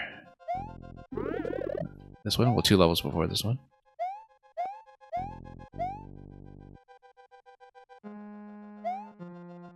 I was actually just saying, Luca, that if you're taking off from Mario Maker for a while, you might finally get through Tears of the Kingdom.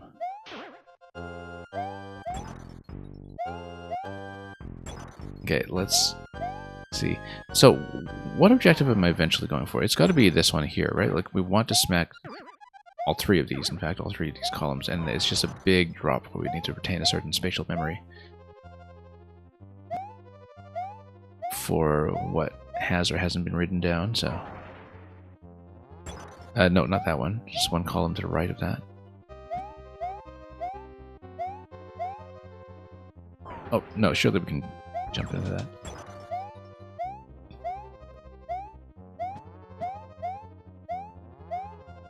And yeah, Red Knight, I hope you've been doing well as well. I assume you've had a chance to play through some of these, or perhaps all of these.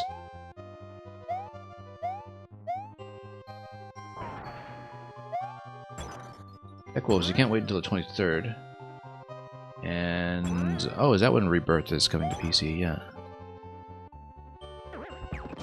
I heard it reported that it's kind of expected that the remake trilogy will wind up on Switch 2 as well, because like basically lately Square Enix has been making a lot of noise about how they think PS5 exclusivity is a mistake in the current market environment.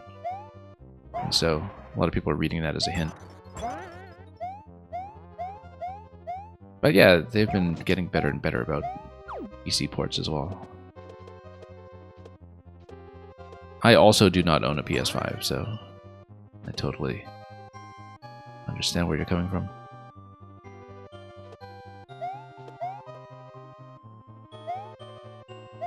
It does make me very conscious of missing out on Astrobot, though.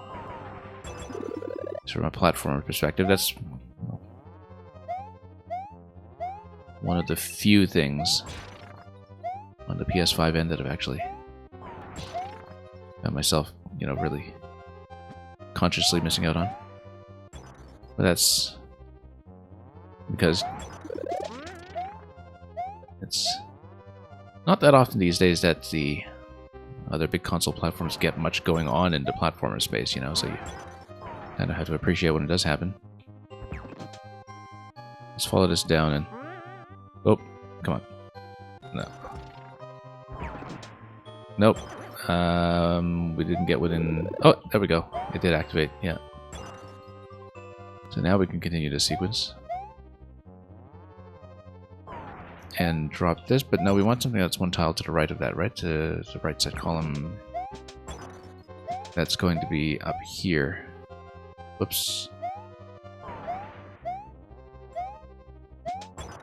But we need to open that up.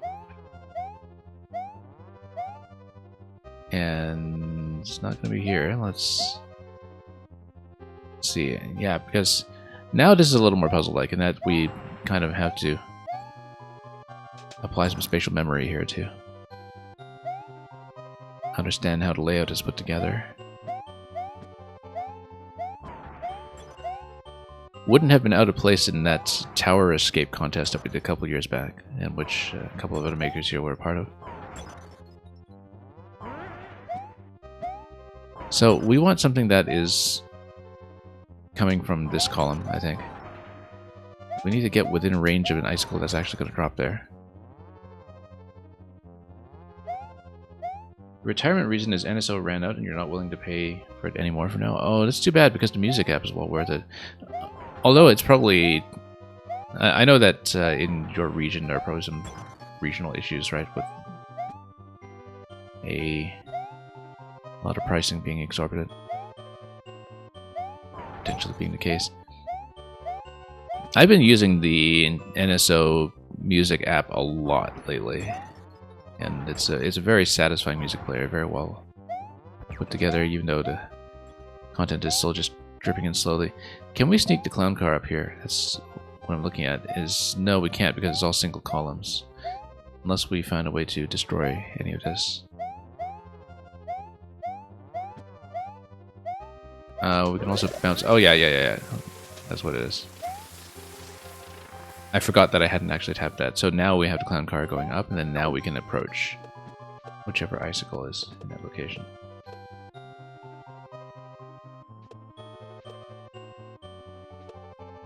Yeah, Tech Wolves, the thing about things that are ported down is that, I mean, there are a lot of things that are clearly sort of infeasible for Switch 1. But PS4 level of performance, you have to remember that Final Fantasy VII Remake was released for PS4 to begin with, right? That it seems like in order to chase that market, if it's going to be anywhere near as successful as the Switch, that a lot of third parties would be willing to make low performance ports and would be much more willing to do so than they used to back in the age when a lot of those studios would just skip out on Nintendo entirely. And you've seen that a lot this generation, where you've seen a lot of third-party ports that would, in previous generations, never have happened, because you don't make that many technical compromises unless you're sure that you're going to chase that audience.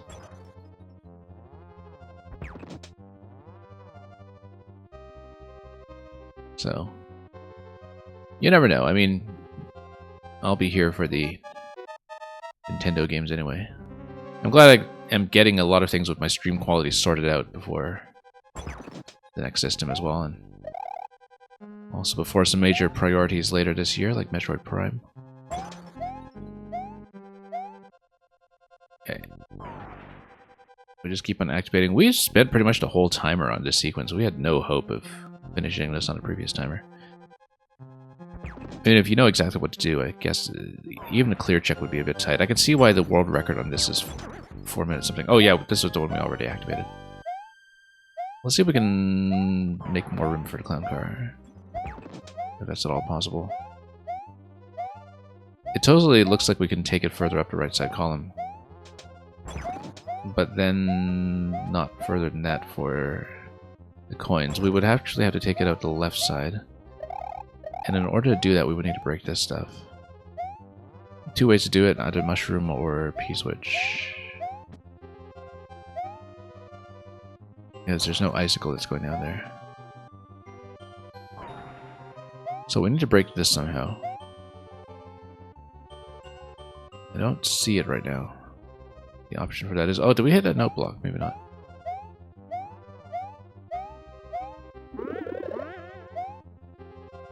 Okay, that's significant. We're at 12 seconds though, so we'll have to redo this whole thing. And yeah, that's just an icicle drop on the right side, and then that drop will be significant because I think we escort the clown car up to this point, then we do the loop, then we open that gate, then we ride the clown car further up. I think that's going to be the idea.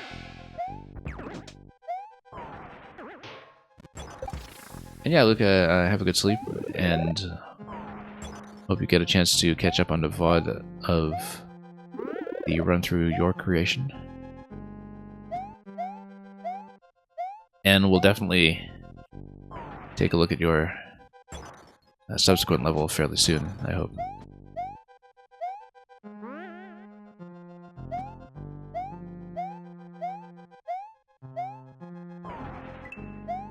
Okay, let's actually pay attention to some of this now. That's going to dunk. That launches the bomb. Dunk this. Oh, and then we head back up.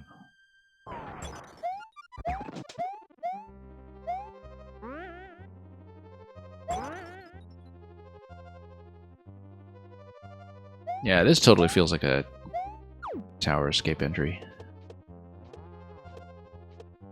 It's very distinct from some of the ones we did see as well. So yeah, for those who don't know, in the puzzle side of the community, which used to run a couple of contests a year,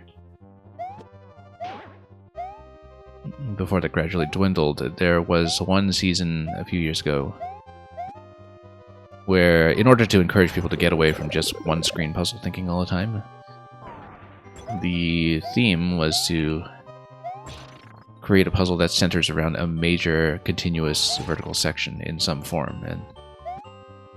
And that was a contest that Meng actually won, I think, with the laser pointer level, which...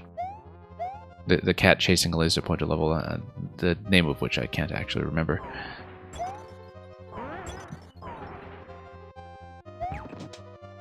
But there were some really strong entries all around with that, and which were geometrically very distinct from each other, just because, again, people were encouraged for once to break out of just doing all one-screen puzzles all the time. Now, we need to follow this icicle down properly so we can... Actually, not this one. Not this one either. We need to... Which column were we on? Yeah, we don't need this yet. We need to go further up.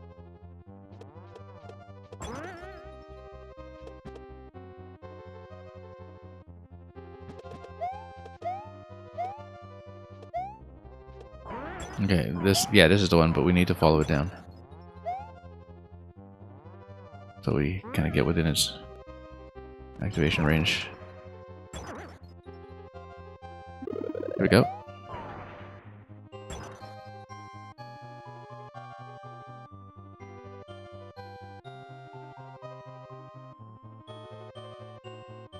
And we'll see what we do next. And we know that we want to open up the passage for the clown car to sail up using this spike ball right here. And that will get us caught up fairly quickly to where we were before, as long as we don't tumble all the way to the bottom.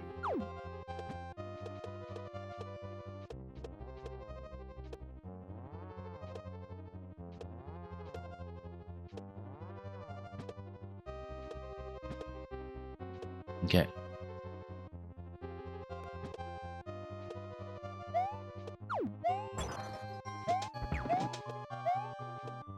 And no, we don't want to just drop this in the clan card, do we? Yeah, no, that's okay. We can still do this.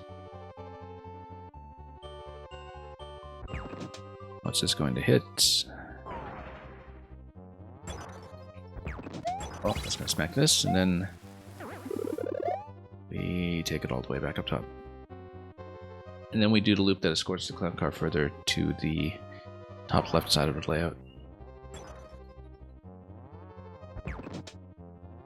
Yeah, we do need to escort this a second time, I think, but let's see what happens here. Because we need to keep it within the spawning range. Yeah, so this was seen, The important thing is at this point that we are able to loop around the left side. Oh yes, and we want to send an icicle up this column. Or not an icicle, a vine rather, this column. Now at this point we sail this up.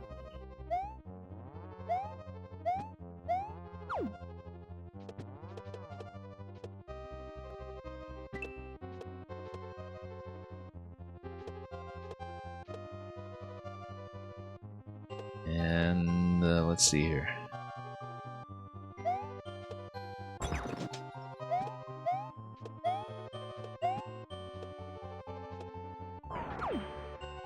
Yeah, because then we do the wraparound over here and lower the clown car in this position.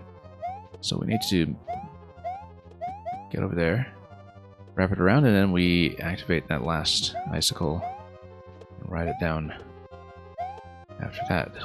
Well, oh, no, hang on. Spent a little too long dancing around that position.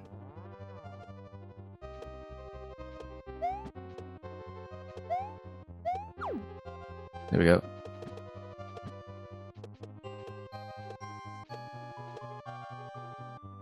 And then, yeah, we just ride it down. I think that's all there is to it.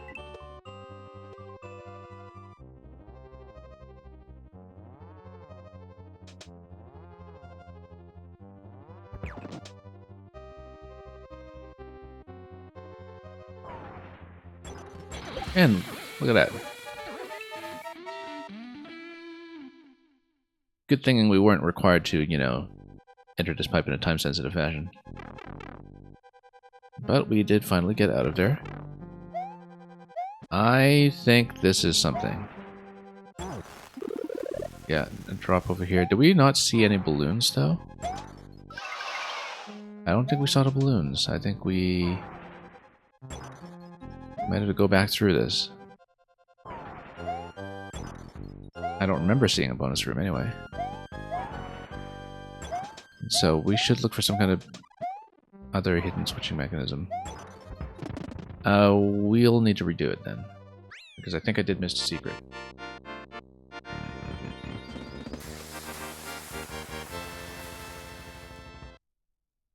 I mean, we were inspecting that tower segment pretty carefully.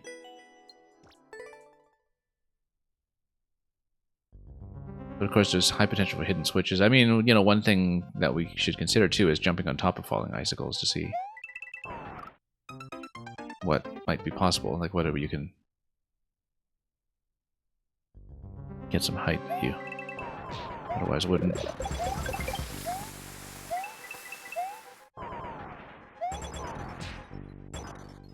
Yeah, I don't know if it's possible to go up top through here. It does look like it's built bottom screen, but we'll take a look at this carefully. Whoops, we need to wait for this to come up first, of course.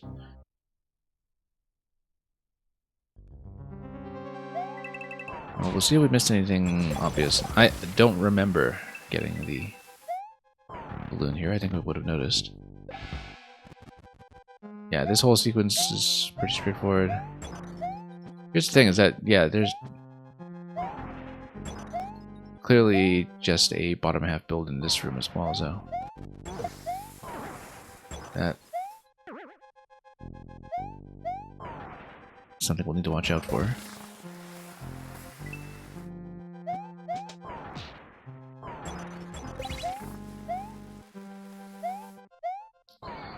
It's entirely possible, too, that there's something that happens for doing this all in one go without running into timer issues. Because of something that might be state preserved from the very beginning of the level. We should pay attention to whether there is anything that might break in a way that affects the ending room.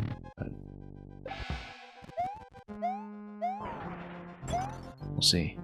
This might be the last one I do today, but we'll determine that as we go. Is this survivable? I guess we'll find out. We should have an opportunity to grab another helmet soon.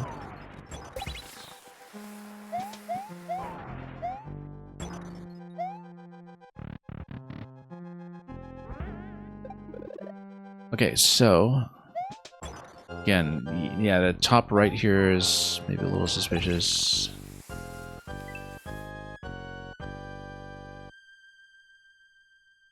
You kind of know from the POW that there's something at least like a coin drop that activates the note block, so there is something built a little higher there.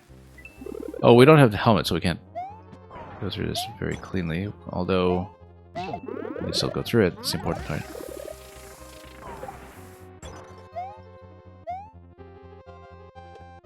So yeah, it gets you the clown card. The spike ball comes down.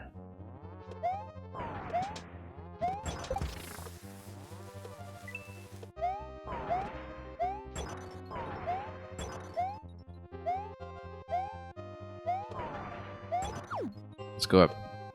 No, nothing. Oh, whoops.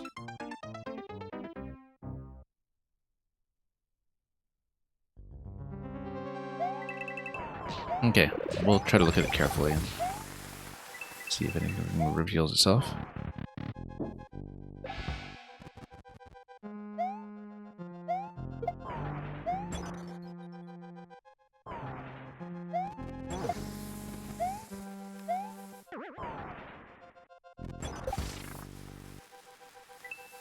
Same idea as before. It's a pretty straightforward series of interactions here.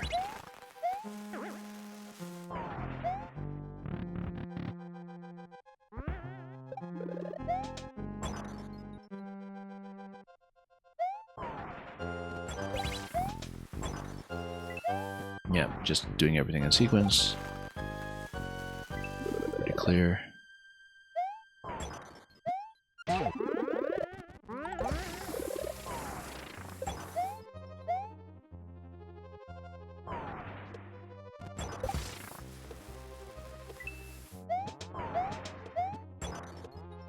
Okay, we'll just drop this and then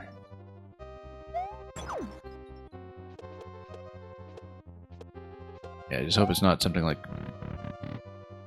a pipe that's very well hidden in lava or... Oh yeah, this top left segment, we didn't check it properly. There is an icicle up there. Are we within range at all to... like that? Yeah, okay, there we go. Is there a pipe up here? Can't see it. Yep, there we go. There is a hidden pipe entrance that goes right. Okay, we found it. I don't know that we'll redo the whole tower, because it is a fairly lengthy sequence that is not going to change meaningfully from what we've seen already. Ooh, look at that. Oh, look at that. It actually just carves this out for you and probably even pops some balloons at the end for you, perhaps. Or sends us up. I mean, that's the balloon. It's the P balloon.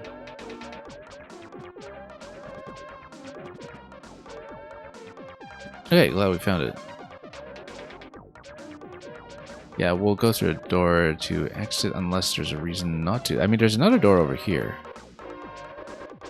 Why would there be two doors, though? Because let's say you take damage on the icicle and lose the P. If you do that, then...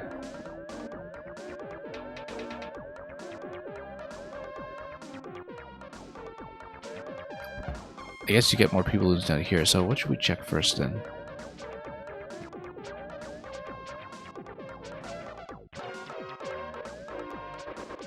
I guess we should take damage and take that one to the right. Not clear to me which door to take then. I mean, this one perhaps looks a bit more hidden. We can try it, although... yeah, I mean, there's no other damage source here, so why wouldn't we? Yeah, here it is, okay. Had to figure out what was optional and what was back to the main path here. Because I guess this is sort of deliberately camouflaged, and that's what might make it work.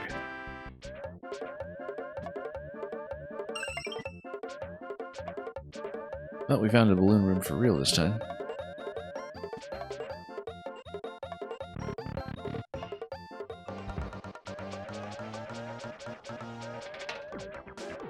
And we'll just exit through here.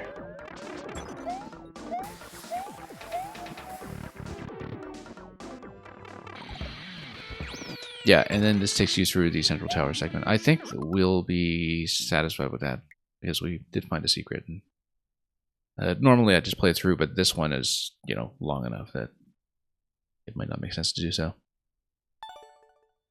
since we did already nail the clear. So... unless there's some other secret, of course. But I think we found everything, as far as I could tell. And yeah, look at that. The world record holder actually got about, what, 43 seconds ahead of the clear check time. A significant savings. We're not getting anywhere near that.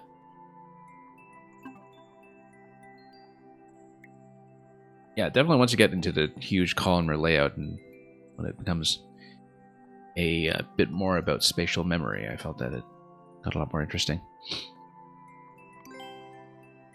And thank you for the GG, Electrodude.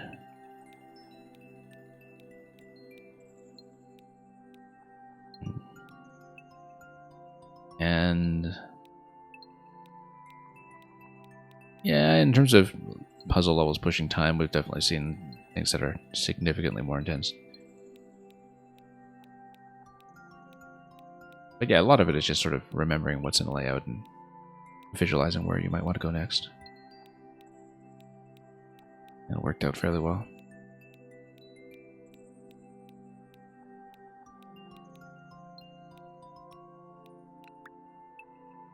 Very nice.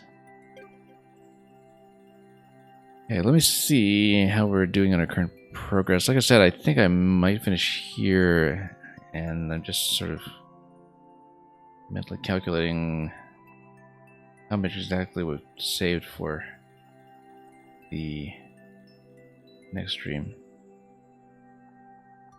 We have 8 levels remaining. There's one puzzle and one troll in there. There's, I think, Rubik's Cube has the puzzle. I would assume Tutage Utash KK, however you pronounce his name, has a troll like he has in previous seasons. It may make sense to do that as a set of 8 in the next stream, I think. Today we got through 9 levels, 8 in the orchestra set, 1 being the last little bit of the music set that we were progressing through yesterday, and so seems like pacing-wise, unless we really get jammed on a puzzle or something, that one more day will potentially suffice for getting through this set in its entirety. I'm going to look at least the clear rate for the next one, because I think the next one in queue is by Bizuzuki. Bizuzuki does drop by my stream often enough, although isn't here today, that maybe it makes sense to save that, so he potentially has a shot to see it live. Yeah, because this one will be next. This is on the higher end in terms of clear rate as far as the levels that we've seen go, but I think finishing on a puzzle is a good way to close out, as we're right at the 4-hour mark. So thank you so much for joining me for day 2 of 9MMC. Very pleasant to see so many of these new creations, including by several of the people here. And yeah, hopefully the combination of the Rubik's Cube puzzle and the troll won't send us way over time for the next one, but we'll deal with it if that actually does turn out to be the case. I'm not sure if we will be back for it tomorrow. I'll certainly try to be, but if not, then definitely as soon as possible in the week.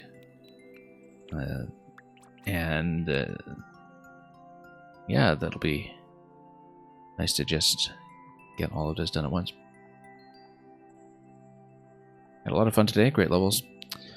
And thank you once again to all the raids that came in, Maxer Typo and the Gaming Sage, and everybody else who came in independently at any given point in the stream, and indeed anybody who is watching on delay on the VOD.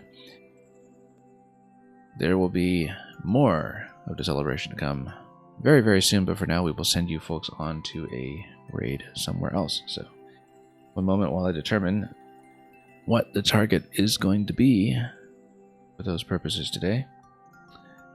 And I'll just scan around quickly, but apart from that, we will just say good night or good morning or whatever else for now. Oops, wrong card. Thanks for watching.